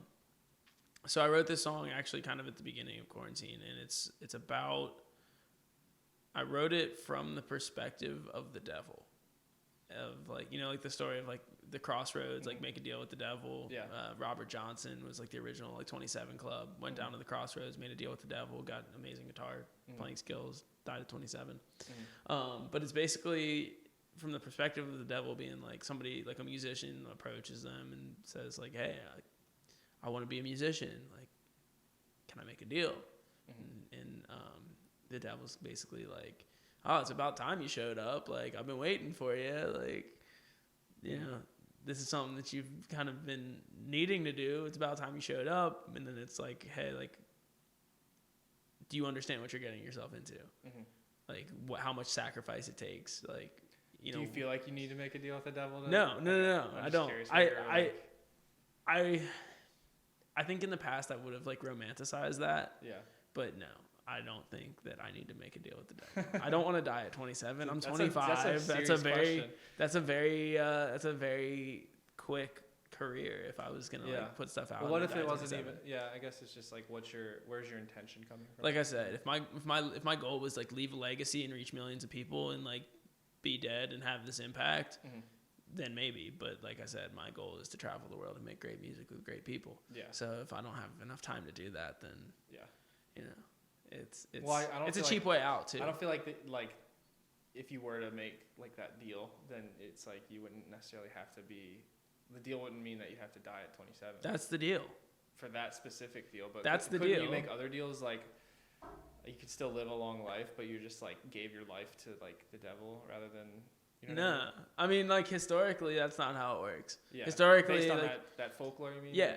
It's the Faustian. Faust is a novel from like the 1500s. That's like the first like trading your morals, make a deal with the devil kind of story. But that's like the folklore of Robert Johnson, and then Jimi Hendrix and Janis Joplin and Kurt Cobain. Like all of these kind of things were like, oh, they made a deal with the devil. And then they died at 27. Yeah, they did all die at that age, didn't they? Yeah. Did Heath Ledger die at 27? He died around that age. I think he was a little younger. I think he was older than 27. Really? Yeah. Probably wasn't. That's a good question. 28. Yeah. I feel like he might have been 28. 28 maybe. That's a good question. Maybe he made a deal with the devil. Who knows? Yeah. So the song is like written from that perspective, and it's like, are you all in? Here's your question: If you did that, can you renege? No, you can't. It's just sorry, you're stuck. You're stuck. Because if you unfortunate. Yeah. What if you change your mind? You can't. That's the whole question. So the chorus of the song is cards on the table. Are you all in? What if you you cut your losses? Like you're just like, all right, I went all in. I got nothing now, but I'm out. There's just no getting out of it. There's no getting out of it. You make a deal with the devil. You make a deal with the devil. Like you better be fucking sure that you want to make this serious deal. Shit. This is some serious shit. Yeah. Ain't nothing playful. Well, okay, but if you're talking about that, then isn't there like redemption though? Like, couldn't you be redeemed somehow? Yes. You have to go down to Georgia and play your fiddle right. Like to the devil. Like you gotta battle. You gotta have the fiddle battle. D style. Like Charlie Daniels band, right? Devil went down to Georgia. Yeah. Yeah. He's gotta beat him in a fiddle battle. That's how you earn your soul back. The devil plays the fiddle too, right? Yeah. He's like a mean fiddle player. Yeah, that's what I've heard. For some reason. That's what I've heard. He just loves bluegrass. Yeah. Apparently. I mean, like even like Robert Johnson, like acoustic guitar. Yeah. Yeah, that's the only way to win your soul back from the devil. Have you ever seen The Pick of Destiny? Is that the Tenacious D? Yeah. Jack Black. You have seen that? I know what you're talking about. I haven't seen it. They got that song called Tribute, where it's about them writing the greatest song in the world. Yeah. But the song itself isn't the great. It's about their process of writing it, but they couldn't actually remember how to play it. But like the whole thing is about like the devil is like approaching them, and they're like, he's trying to get them, I think, to make a deal with them, and then they're like warding him off by playing like this badass song, because the devil's like trying to take them, and they're like, no, like we'll fight you off with the best song in the world, and it's like this challenge, and they end up playing it for him, and they like relinquish him into the pits of hell. There you go. That's the only way to do it. You gotta play the best song in the world, or play a mean fiddle, which could be the same thing, you know. Yeah, I mean, who knows? Like, maybe the best song in the world is a fiddle song. Is that before you make the deal, though? Is it like oh, like that's how you earn it back? I'd say after you make the deal. You make the deal, and then you're like, okay, like, but what if, so here's the loophole with that, is like, if you make the deal with the devil, so this is like the theory about Robert Johnson, is like, he was this mediocre guitar player, disappeared, made a deal with the devil, came back, was doing shit that had never been done before on guitar. So he got all these skills, and then it like built up into this kind of like fame. If you make a deal with the devil and you're like, I want to be the best fiddle player, and I want like all these amazing fiddle skills, and then you use those skills against him, that's really like, was it worth it? So like, I guess you have to be able to be a fiddle player. Like, I mean, I would say no, it's not worth it. Not worth it, because I don't think this camera. So what do you do with the audio now? So I got the audio is recording into this little handheld recording. But you don't have the camera to go along with the audio. He just has to resync it. So like. So anything I say right now is not being on. No, this is recorded in there. Yeah, but it's not being included on the podcast. Well, we use this camera. Oh, because that's got me. That's like the master shot. So Hello, master shot. Yeah, that one's got the width. Got you. Cool. Then, just make sure this is recording. But yeah, so like basically we take the master shot, we lay it down as like the first track in the timeline, and then we take each other angle and sync them up. But like both of these cameras, that one cuts because it doesn't have a dual battery. That one has a dual battery, but with the firmware I downloaded for it to extend the recording time, because these cameras are both built by Sony to cut off after like 27 minutes or something. That's annoying. That's it. Yeah. 27 minutes? Yeah, but you can hack the camera, which is what I did on both of those. Got you. And so they have unlimited recording. But that one was still cutting off, although lately it seems like it hasn't been. So I don't know. So you're Kevin Hacker now. Yeah. Kevin Camera Hacker. Kevin the Camera Hacker. But yeah, we just like lay that on the first track, sync that up. If the camera cuts, we just find like, you know, there'll be a little gap where you can't cut to that angle. Right. And then we just sync the audio on like the underneath and just use like the multicam editing tool to like quickly edit it. Do some like real long transition. Like, what the fuck is happening now? We're just in this like really slow cross dissolve. Why did his voice just get deeper and slower? Yeah, we if you watch like the first 10 podcasts, which is all that's up online right now, that like we had so many mistakes, like especially the first like 3 episodes where like I had the mics plugged in, but when you record through that, you have to click record once to arm it, and then you click record again to actually record, which I've known that, but I just forgot. So like I thought it was recording, we shot the whole podcast, and then there's no mic audio. So we had the mics in camera, like you could see them, but the audio was just the camera audio. And then like the second time I shot one, basically the same thing happened, except like 30 minutes into the podcast, I realized it. I was like, fuck, like it's not recording. So I just hit record. So like the first 30 minutes is like camera audio, and then all of a sudden it just gets like way better. So there's just like all kinds of shit that I've been learning as I go. But it's just like what we were talking about with you starting a YouTube channel. Yeah. Or like thinking about it. It's like I could have waited till everything was perfect, but I'm like, in a way, I actually like putting stuff out there that's like really imperfect, because it's something I can look back on and see my progress. Yeah, you know? Like, and I think your viewers can see that. It's like, oh, remember when like the audio sucked? Yeah, or like there was just like that black point in the edit where there was like no camera angle or something. But yeah, I guess it's like some people, I've met like a lot of people who are like, you only want to put out your best because it's like a reflection of your reputation. And I get that mentality, but I disagree with that. I'd go both ways, especially when it comes to my music, because I do think that there's a certain level where it's like, oh, you know, you can't just be a perfectionist and wait for the perfect song to put out. Like you got to put out something that's going to represent you. That being said, if it's your first impression, like you want to make sure it's solid. It doesn't have to be the best, but it can't be shit. Yeah, or I guess it can be, but it's like, why would you not try to put your best out? Well, that's why, okay, so with music specifically, you got SoundCloud, which is like, put whatever you want on SoundCloud. Yeah. As soon as you put it on Spotify and Apple Music, you're saying, I want to make money from this. Mm-hmm. I want to get paid royalties. I want to get paid for people to stream my song. Mm-hmm. Don't put out shit. Because if somebody stumbles upon your song and it sucks and the mix is bad and the singing's bad and it just sounds like shit, they're going to hit next. And the next time your song comes up, they're going to skip it. Because they're going to be like, this dude sucks. Yeah. I've heard this guy. Yeah. Fuck this. There's got to be a level of quality control. Yeah. I've kind of experimented too. Like with my YouTube channel, I used to post, like I would record a lot of practices on my cell phone with the voice memos app. And then I'd like put some of that out there where it's just like it's still on my channel. Like you could find it right now if you're listening to this podcast and you're like, I want to see some of Kevin's like voice cracking and the song he's singing or something, or like the, you know, whatever, the guitars. Is it on the same channel as this YouTube channel? Yeah, I just put everything there. I've had people tell me like you should start, because I've wanted to do gaming videos and like I'm kind of all over the place too sometimes, but like I've had people recommend like start a channel just for podcasting, just for gaming, just for your business, just for your music. And it's like, yeah, I could do that, but I don't want to manage 5 YouTube channels. Yeah. And then also like my channel's already monetized. I mean, it's demonetized right now because I've been inactive, but like I've already met the criteria to be monetized. I already have over 10,000 subscribers and however many. 10,000? Yeah. And like, it's got like 300,000 views so far. How long did it take you to get to 10,000? Way too long. Like, okay. So I thought I'd be at 10,000 when I was like 22 maybe.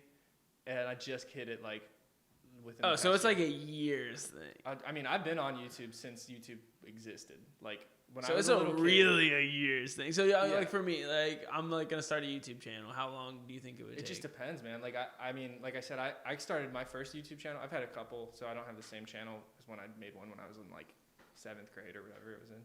But like,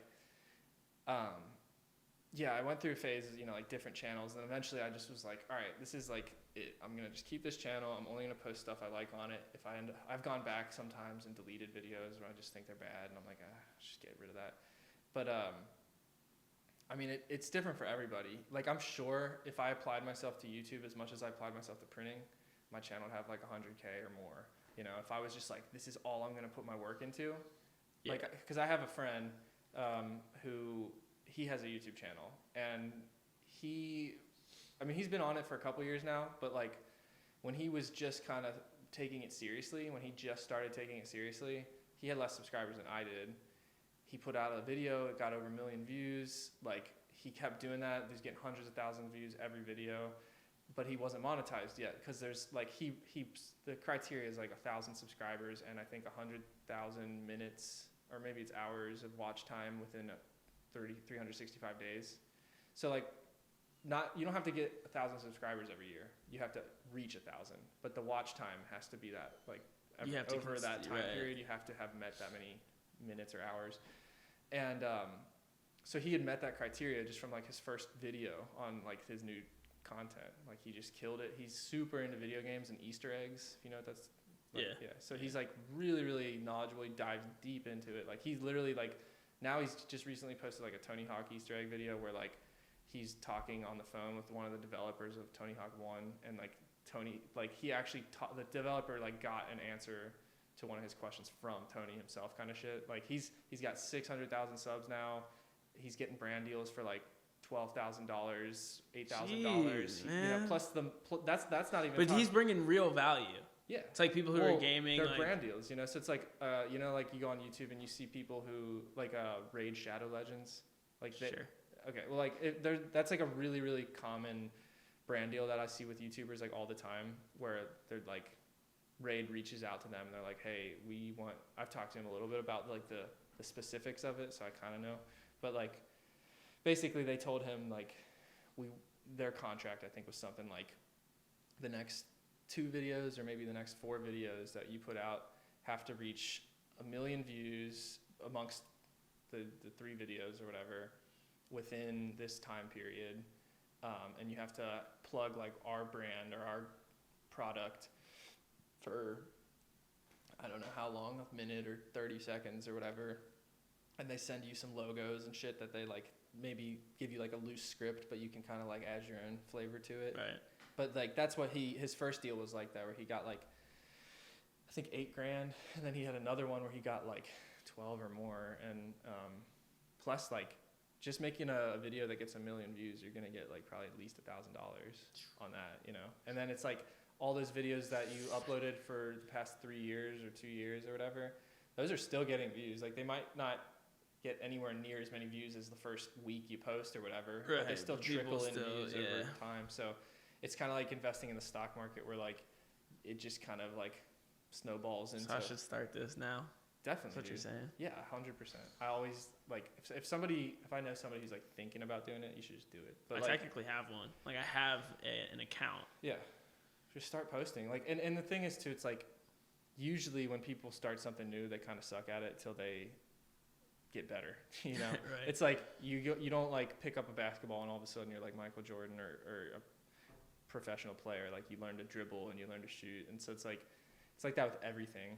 But speaking specifically about YouTube, it's like you gotta start somewhere. So don't have like too high of expectations for your content. For sure. Just put it out there, and like people will start to subscribe, and you'll get like more of a hang of it. You'll be like, oh, this video did really well, and then you can think about why it did well, or like try experimenting with like a catchy thumbnail, or if you want to try to clickbait someone with a title, you can, or you don't have to. But I'm just saying, like, there are all these different like ways to experiment with your channel to try to make it work. And then naturally, just from doing things consistently, you're gonna get better at it. Like with music, like if you play every day for 3 years, you're gonna be way better 3 years later than you were the first week or whatever. Definitely. Same concept. That's what I need to do. I need to go play more music. Yeah. Right. Just film it and put it on YouTube. Yeah, dude. I mean, that's why I used to post my cell phone recordings, because I was like, like, I don't think this is like the best I could make, but it's what I made, and I think it's kind of cool. So maybe someone else will think it's kind of cool, and some people did. So it's like your mom, your grandma. I'll show it to them. Oh, Nana. Nah, dude, they'll make fun of me. You start making like more accounts just to watch your own videos. Yeah. You have like 1,000 Google accounts. Yeah, just liking your own videos. Yeah, for sure. But yeah, dude. It's like Kevin Hackett. Kevin Hackett. All the comments Kevin are just Hackett. like, you commenting with yourself, like, man, he's so great. Then you get it on another account, like, he's so attractive. And then, like, get on another account, like, yeah. Kavina Hackett. Yeah. Oh man, I want him. There was actually this dude I watched a documentary about. It was a fucking crazy documentary. It's called Don't Fuck with Cats. You ever seen that?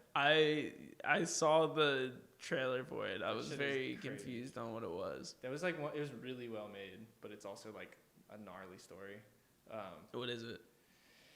I mean, it's about like this guy who wanted to be a supermodel, and so he actually did like model to an extent. Like he was in a few things, and he was like pursuing it, but he was basically like a fucking psychopath, and he's like just like super narcissistic, like textbook narcissist. And so he starts like putting out videos of himself, like kind of trying to be sneaky about it, to where like people couldn't figure out who he was, but he would leave hints. And he puts out this video of himself. It's really sad, honestly. He puts these kittens in like a Ziploc bag and air seals it. The fuck? Yeah, it's crazy. And like they die, obviously. Why do people want to watch this? And then he's like playing with the cats and shit, you know, like the dead cats. Yeah, he's a fucked up person, and like what? Yeah, it's super fucked up, dude. Why do people want to watch this? The documentary or that video? That video was like dark web, you know, like I mean. Gotcha. Yeah. So but like. The documentary, I guess, is that what you're asking, or are you saying why do people want to watch the documentary? Yeah, both, honestly. I mean, I was reluctant. I didn't even really know what it was about when I clicked on it, but it's really fucking interesting. Like seriously, it's crazy and it's super well made. But I mean, the very end of the documentary, they actually say like, they kind of like call you out as a viewer, and they're like, "This is your fault." They're like, "The fact that you just watched this documentary, you're a part of the problem." They're like, you're giving people like this attention. And that's my point. And like the whole documentary is like touches on like.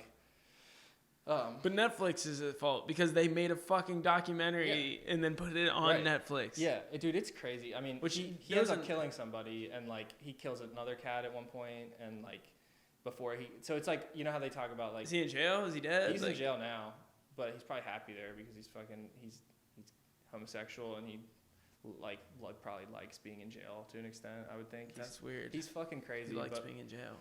I mean, who knows? But I'm sure. Even it's if you're gay, I don't think you'd like being. Well, in no, jail. I'm not saying like that. I'm just saying like, I don't know. You'd have to watch it and see like what he's like. I don't want to be a part of the problem, Kevin. Yeah, no, you're just telling me like. I mean, you're telling me I'm a part of the problem. Then you're like, hey, well, you should go watch this. You're asking me about it, so fair. But like. It's because I don't want to watch it. Yeah, I mean, dude, it's seriously super. I could get the cliff notes. I feel like I get the idea now. I don't need to watch it. Yeah. Have you ever seen Catch Me If You Can? Yes. That dude dude, it's fucking crazy. Like the lengths that this dude went to. Like he literally was running away from authorities for like years, and he was inspired by Catch Me If You Can. So he would leave like little hints on his YouTube videos dope. and shit. Catch Me If You Can is awesome. It's a fascinating story. It's very sad. For what happens, but that's like a twisted Catch Me If You Can. Yeah, I mean, and then you ever seen Basic Instinct? Charlize Theron, she has that famous scene where she crosses her legs. Yeah. And she like there's a scene in that movie where she's like fucking Michael Douglas, and they're like having this crazy like intense intimate sex scene, and then like she like is on top of him, and he's like in the middle of sex with her, so he's just like orgasming or whatever, and she like reaches back and grabs an ice pick and kills him with it. And like the dude in that real life, like he did that to somebody, but he tried to like reenact that scene where he was like, it's when I try to block it out, honestly, like after seeing it, because like when they show it. Well, they do blur it, but you can kind of wait. He filmed himself doing this. Yeah, and then he apparently he does like way more than that. What? Like I don't even really want to say it because it's so disgusting, but like he like fucking decapitates the dude, and like it's fucked up. It's real fucked up, dude. Like, bro, why did they put this on Netflix? I mean, why is this a thing? It's an interesting story. It's just fucking crazy. You watched this on Netflix, right? Yeah. Not you didn't like search the dark web to find these videos. Like they're just on this documentary. I mean, you don't actually see the videos. Like you see, it shows you like the browser, you know, like where the video's playing, but everything's blurry. So like you can't actually see what's happening, but you can sort of like get the picture, you know. And it's real fucked up, man. That's super fucked. Yeah. And I mean, after watching that for like the next fucking probably 2 weeks or something, I just felt like scarred from just watching that documentary. Like, dude, there was like another thing on Netflix that I saw recently. I didn't watch it, but it was the children. Cuties. Yeah. Yeah, I heard about it. Yeah. And I watched it because it got posted in this like Facebook group I'm in. And it was basically like it was like, what is this? It was a trailer for it, right? It was talking about like this is where we're at in the world where people think that this is like acceptable content. And I watched 30 seconds of the trailer. It was like a 1.5-minute trailer. I watched 30 seconds of the trailer and I had to turn it off. Yeah, because I was like, I feel gross. Yeah, I think I might have seen. I don't even know if I watched the whole trailer either, but I remember like seeing people talk about it on podcasts and stuff, and like different YouTubers that were talking about it and how awful it is, and then how like there's other people who are talking about how it's like fucking a good thing or something. And it's like bringing light to how fucked up something is by doing something fucked up that you're trying to bring light to is not bringing light to it. I'm not even saying like not even that good. I'm saying like people who are saying it's good because it's like empowering for women or young girls or something, like that type of shit where it's like, no, you're probably just like a fucking weirdo. Like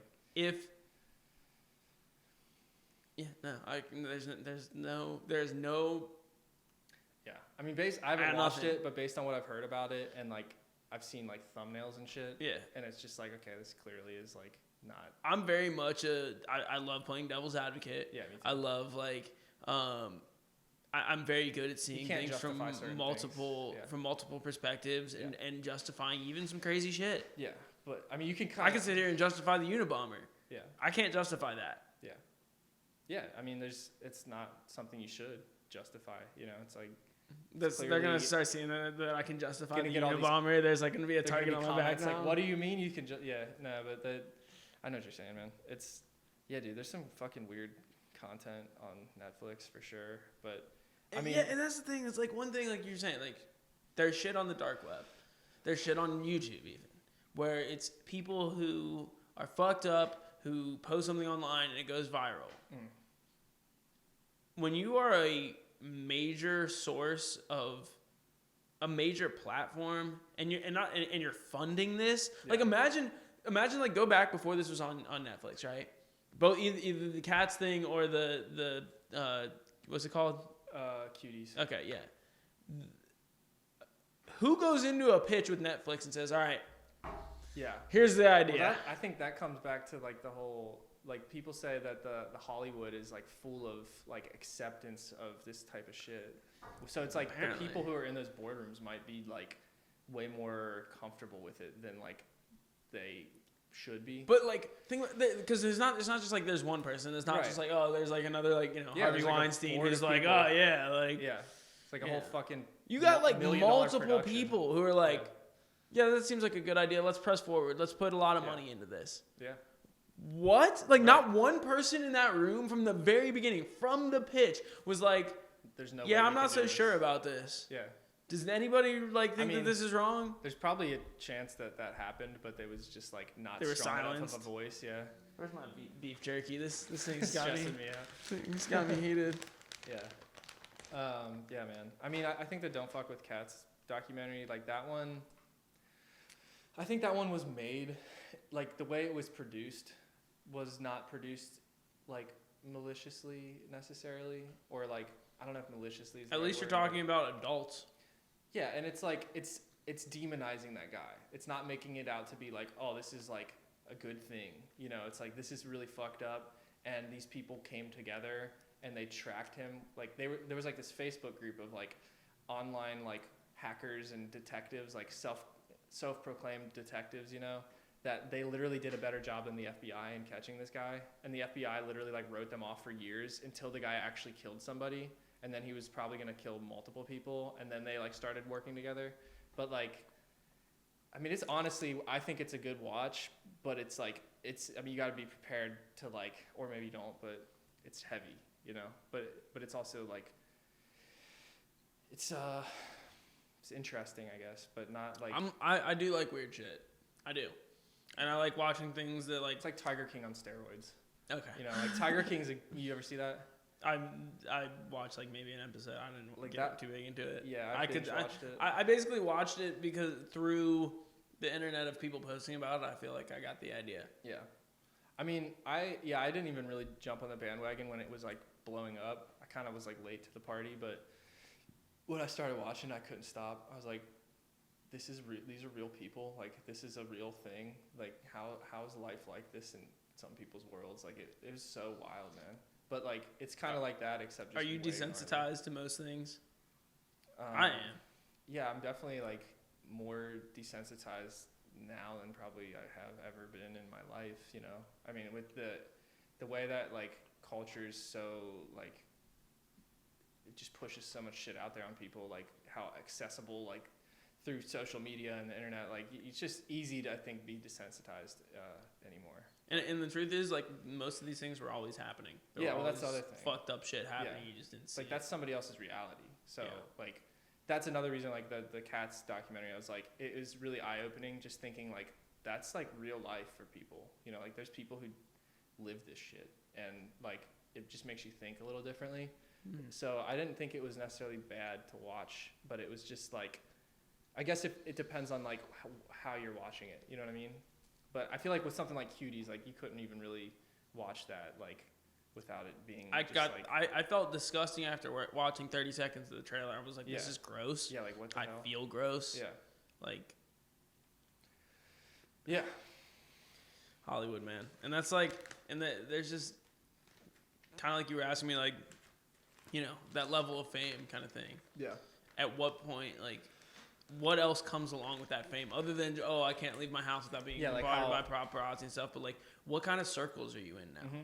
What kind of like non-disclosure agreements have you had to sign because there's some fucked up shit going on? Yeah, or like who's writing you a paycheck, who has power over you, like who, you know, you have a voice now, so like who are you influencing, and like you have now, like, whether you like it or not, you have a level of responsibility because of your fame. Yeah. You know, whether or not you want to like treat that with care, like that's an individual thing, but I feel like that comes with the territory. It does. It is a responsibility, 100%, which is, you know, my comment earlier was if it got to that point, I know that I could handle that responsibility if it's my responsibility to have that kind of impact. Yeah. But it's also like... But I don't want that responsibility. And then on top of that, it's like, you say that now, but who knows what it's like when, like, if you were to reach that point, or if anybody reaches that point, it's like, you only know what that's like once you get there. So it's, you know, easier said than done. I'd want to change the game, though. Yeah. Like, if I got to that point, I would use that to change the game. Mm-hmm. You know, everyone knows that the music industry is kind of fucked up. Yeah. Hollywood's obviously fucked up. I think the music industry is less fucked up in a way, like, than Hollywood, per se. I think Hollywood's a little bit more twisted. Yeah. Where the music industry is more just like taking advantage of people. Yeah, I agree. Financially. Although I think that there is like a lot of twisted shit in music, especially like popular music today. I think. Like WAP. Like you got like. Or like, again, same thing. You got like young girls like doing that dance, like being like, get a pussy, or get a bucket in a mop, like, bro, you don't even know what you're talking about. Right. And it's like, how many freaking, like, if I was a person like that who has that reach, and it's like, you know, like, whether you want to admit it or not, I know they know, like, who listens to their music. So it's like, that being said, we all listen to crazy music. Like, I know. From the window to the wall to the sweat drips down my balls. Dude, like, I was screaming that in 4th grade. Yeah, like, ski. Yeah, like, exactly. What? I didn't even know what it meant. Yeah, I remember being, in like grade school, going to a grade school dance, and they played that shit. I'm like, I can't believe they're playing this at the fucking Our Lady of Lourdes school dance. Like, how is this on the fucking PA right now? And we're all just loving it. All of the kids are singing to it and shit. It's like, it's hard to avoid that. It's kind of like, in a way, it's like ingrained into human nature, I think, to be like have some level of like intrigue about that kind of stuff. But I mean, it doesn't make it okay at the same time. I think the interesting thing about music, especially, is like in the past, like it was kind of a little bit more hidden. Mm-hmm. You know, you had like Lucy in the Sky with Diamonds, right? Mm-hmm. It's about acid. But you wouldn't know that. Yeah, it was like cryptic. Right, it was far more cryptic. Like, now it's like pussy. Like, right, yeah. It's like you're sitting there talking straightforward. Right, popping perks and Xans and shit like that. Yeah. Like, you know, Yellow Submarine. it's about, you know, taking pills. It's the same idea, but it's not as blatant. Yeah. And I think that's better because then you can have a younger audience who legitimately agree, you know, likes the song for other reasons other than like. Although I was like, I was content. like 15, like eating acid, listening to the Beatles and shit. Right. So, like, yeah. I knew what it meant when I was young too, but yeah, it is definitely less obvious. So. I think there's also, on the flip side, this is me seeing everything from both perspectives. I think that it's good that we can just be honest. And like, I've always thought that like people treat kids like kids and it's detriment to them. Yeah. If you treat a kid like an adult, just like as a person, Yeah. you're going to be surprised. Like, yeah. But also, most like, of them are aware and depends smarter than people give them credit for and stuff like that. And like the shielding only comes to haunt people in the long run because like kind of then they're kind of like surprised by like the realities. Yeah. Whereas if you just treated them like a human being, like from the start, like a little human being, it's like you gotta shelter them, I think, to an extent. But it's like, is there an over shelter for like sure? issue? Yeah. If you like over shelter someone, then you know, like they're in for like a hard awakening or rude awakening or whatever. But yeah. All that shit. Do you think it's too hard to shelter kids now? Because way harder now than it used to be. I don't know though. I mean, it's probably always been hard to do. You know, like I mean, I remember being a little kid and finding porn on the internet when I was like freaking 10 years old or something. You know, so it's like it's way easier. Or like a magazine or something. You know, like times changed. So it's. I think today it's like easier to stumble upon things that you like. That people would agree kids shouldn't see or something, but yeah, so probably it is harder now, especially because like they have friends who have smartphones, and so it's like even if you're a parent who doesn't let your kid have a phone or doesn't let them like see certain things, like they're gonna go to school. One of their cool friends who's got cool parents is gonna let them have a smartphone when they're like 8, and then you're gonna figure out how to avoid the child lock or whatever. Right. Like I think it's pretty inevitable. But it doesn't mean that you shouldn't try to like protect them. It's pretty funny. Like, so my little brother, he's 17 now. When he was like 3 or 4 years old, like we all went to see Semi-Pro. And I obviously, like I'm 9 years older than he is, and there's 5 of us. I'm the oldest of 5. So there was no like sheltering for him. He saw it firsthand from, you know, me and my brother and like, you know, my sister and my other brother, like. He saw everything firsthand, and he was exposed to everything. He's 17 now, and he's like every other 17-year-old. Like I don't think he was just like me at 17. Yeah, if not smarter, because he's seen more and done more. Yeah, like more aware of consequences or whatever. Yeah. I mean, he's still kind of a dumbass, but like, I mean, who isn't at 17? Exactly. Yeah. So I don't think it really affected him much. Like, oh, he was around people who were cussing. Oh, he was around people who were like, he wasn't sheltered from it. But like, everybody's different too. You know, like I was just talking to my friend. I think it was last night. We were playing video games, like on the headphones, talking to each other, and he was talking about how like he was a younger brother, and his older brother, who was like one of my best friends, like got really bad into drugs and like became a complete drug addict, and you know, like he was around that from like a super young age because he was his younger brother. So like he dabbled with a lot of drugs and stuff, but like he's in dental school and he's doing really well, you know, and like so it's, you know, just because he was exposed to that like younger than his brother was probably doesn't mean that he's going to go down that same path, you know, like everybody kind of interprets it. If anything, it's like more of a reason to be like, oh, I see the consequences, you know, like I don't want to do that. Yeah, I think that's probably more like what happened with him. It's just kind of like eye-opening for people to see. Do you have siblings? I have 2 sisters, yeah. Younger, older? I'm the youngest. I got one sister who's 30 and one sister who, I think she's like 42 or something like that. Maybe she might even be, I shouldn't say she's older than that because I don't know. But I feel like once you get to a certain age, you don't want to assume people are older than they are. I always think of her as being like 36, but if that's the case, she's been 36 for like good 5 years at least. She's been 36 for a while. Yeah, I mean, I've heard women hit that age where they just stop aging. Yeah. Exactly. 36, and your mom's 39. Yeah. You know? Like, my grandma, like, I remember she had it was like her 80th or 90th birthday, like, probably her like 90th birthday, and I asked her how old she was, and she told me that you never ask a woman how old she is, you always ask her how young she is. So if you're trying to be a smooth talker, I guess. Yeah, there you go. I remember asking my grandma how old she was one time on her birthday, and she said 42, and I'm like, really? Because my uncle's 47. Yeah, how does that work out? Something's not adding up here. So, with your music though, are you trying to like mostly sing, or are you trying to like play guitar? I would say singer first, just because I'm not really that good at guitar.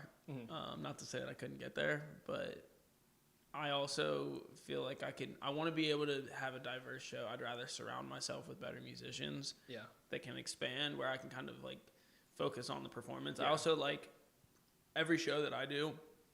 I like going out in the crowd. I like being in the people. Mm-hmm. At least at some point, I like them to move a lot. Mm-hmm. And so not having an instrument allows me to focus on singing and interacting and connecting more so than like, I can sing this song and I can play this, but am I like connecting with the audience the same way? Right. So I think overall I'd rather like not have to play an instrument, but I always do want to have the capabilities, number one, with songwriting, to be able to sit there and play chord progressions and build something off of that, and I can always get somebody to play it better later. Mm-hmm.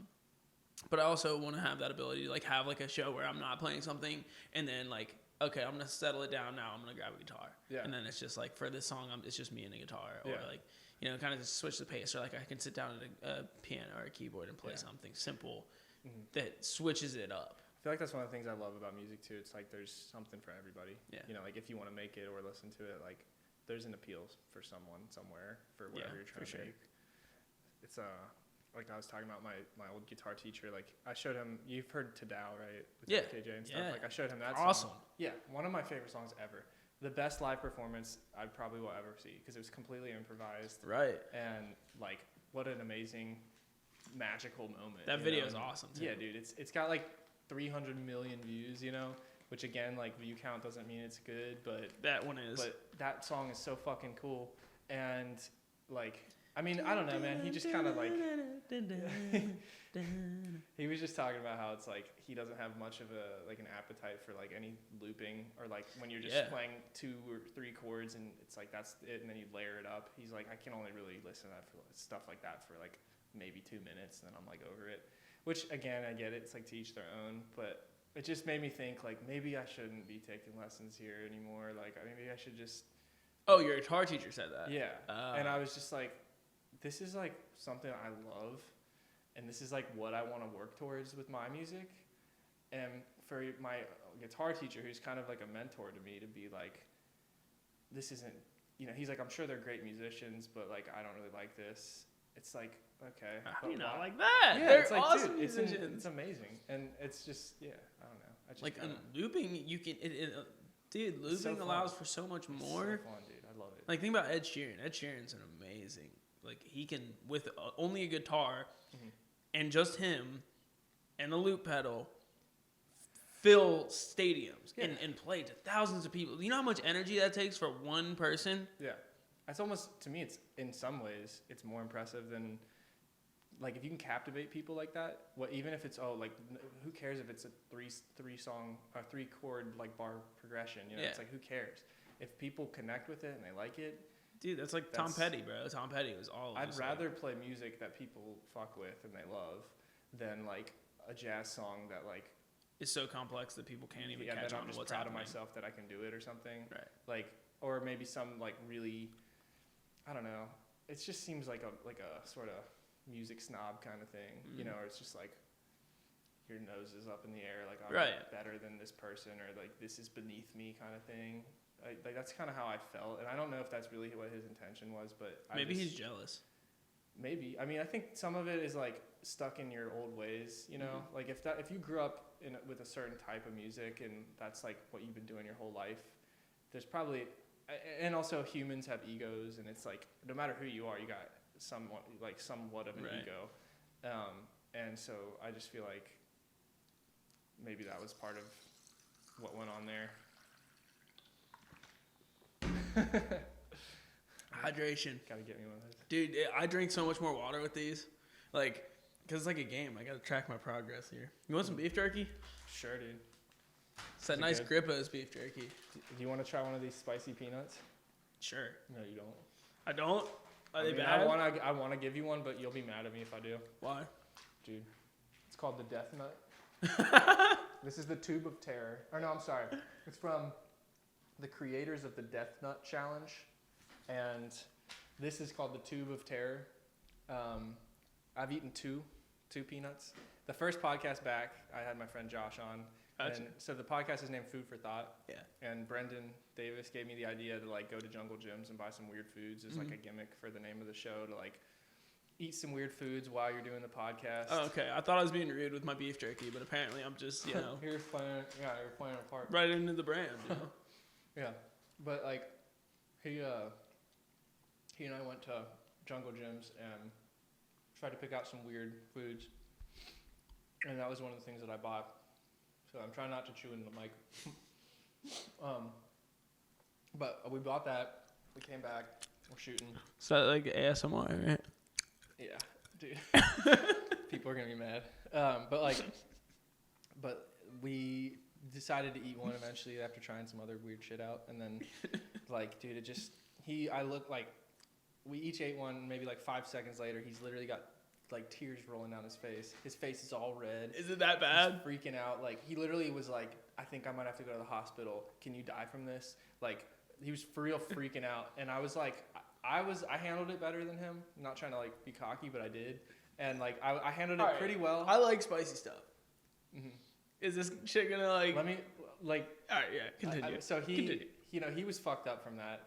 He like walked off. He was in the kitchen in the bathroom for a while, like blowing up the toilet and like just incapacitated from it, and like telling me like, can we not post this? This is gonna be so stupid. You gotta post. I'm like, dude, we have to post this. I'm sorry, but this is like gold content. Yeah. And I mean I was super uncomfortable by it. Like, it makes you super uncomfortable, but like I got through it.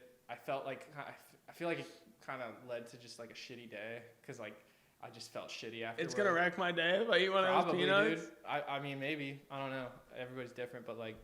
Have you? What's like the easiest reaction? Has anyone just eaten it and just been like? So we did that on the first podcast, and then the second podcast I had Isaac on, and he was here when Josh was here during the first one. He was working in the shop. I went back there and we talked about it, and then like, I was like, "You're gonna eat one when we do a podcast?" And he's like, "Yeah, man." I'm like, and then he was over here, and I asked him beforehand. He's like, "Yeah, maybe not today. Like, I don't think today's a good time." And I was just thinking, like, I'm gonna just offer him one like at the end of the podcast and see if he goes for it, and I feel like he will. And so it's kind of maniacal on my part, but like I ate one with him, so I gave him one, I took one, and it's like I chewed it for a little longer than him. He just kind of chewed it, swallowed it real quick. I was like, as soon as you swallow it, it's like immediate like discomfort, and you're like, oh shit, like, and then. So it's better to chew it longer? Because I would have gone the opposite way. Well, the first time I ate it, I chewed it not that much. I kind of like barely chewed it and just ate it real quick. And I handled it like better the first time. Because the second time, I chewed it a lot until it was like real ground up. He chewed, I don't know how much he chewed, but like we both ate ours. He tried to sit here and talk to me for like a little bit, but he was just getting more and more uncomfortable, like noticeably. And then I hope this camera's still recording. This must be recording like without stopping it. That's awesome. But we were like sitting there. He's like, I gotta go to the bathroom. So he ran to the bathroom, and like anyway, he just started throwing up, and then like I was in the bathroom chugging water, and then like I eventually was like, I'm about to throw up too, and I went upstairs and I threw up. So. I don't recommend it, man. Let me just see the bottle, because I'm still kind of curious, but I got shit I got to do tonight. So if it's really gonna fuck me up that bad, then like. So like read the label. All right. The craziest thing is the actual challenge. If it's worth doing, it's worth overdoing. That's what it said. That's the first thing I see on it. The actual challenge is. The rules: no food or drink. You have 10 minutes to finish the tube by eating only 1 to 2 peanuts at a time. You have to wait 5 minutes after the final peanut to complete the challenge. Like that's literally murder. Like these people should be charged like for criminal activity. Carolina Reaper peppers. Yes. Okay. We looked it up, and pepper spray on the like the million scale or whatever for hot stuff is 2 million. Yeah. That's 13 million. Yeah. And that's pepper spray. Just add 2. So. Yeah. Ghost you pepper can have chocolate. one if you want, but I'm not gonna pressure you. Because I would literally feel guilty. I'd probably still feel bad even if you just willingly took one. Because it's Johnny Scoville. It's pretty rough. Okay, so like that's like the Scoville. That's the like metric. Right. Yeah. Like how hot something. So this is the guy who like. Oh, is it? It says Johnny Scoville. Oh shit. It says Johnny Scoville's Tube of Terror, Carolina Reaper peanut. Just that tube was $25. Blazing Foods, the creators of the Death Nut Challenge. Bro. 10 out of 10 do not recommend. But you can have one if you want. I'm curious, but I've got shit I gotta do. Yeah, exactly. It'll fucking put you out, man. You might throw up. I felt way better after I threw up. Yeah, I'm gonna pass, but I'll tell you what. Wise decision. One of these days, when I'll come back and I'll try it. All right. I will try that before I die. Maybe that'll be how I die. Like I just ate one, and that's what it did to me. So I don't know how anybody on earth could eat A whole tube of those? That's madness. Do you like spicy stuff? Like, yeah, but not like this is like real uncomfortable. That's not even spicy. That's I almost just want like to just give you one where you could just like put your tongue on the peanut, just like even just doing that would probably be like really uncomfortable. I'll stick to the beef jerky for now. This stuff's a little spicy. It's beef jerky. This isn't spicy At all? You don't think? I feel like it's got a little spice to it. What's it say? Is it supposed to be spicy? Grippos. Which has a little bit of a kick to it, but like... Yeah. I mean, it's not bad. I'm just saying I feel like it's got a little spice. Like, have you ever eaten habanero? Yeah. Like a habanero? Like a pepper? Yeah. Yeah, I'm pretty sure. It's not. Compared to that. Like, that's hot. I can do it. It's hot, but like... Yeah. I've done it. So the only shitty thing was, and I didn't know it at the time, was that I was actually having this issue with, I was having like this autoimmune reaction before I ate the pepper. Mm-hmm. And I had a bunch of ulcers in my stomach. And then I ate this pepper. Mm-hmm.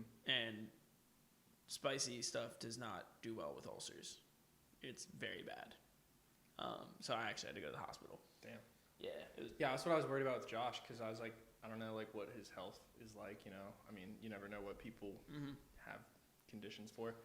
And I was like, fuck, I hope he's like okay. Like I literally was concerned like the rest of the day. I was texting him like, you all right, man? Like, feeling any better?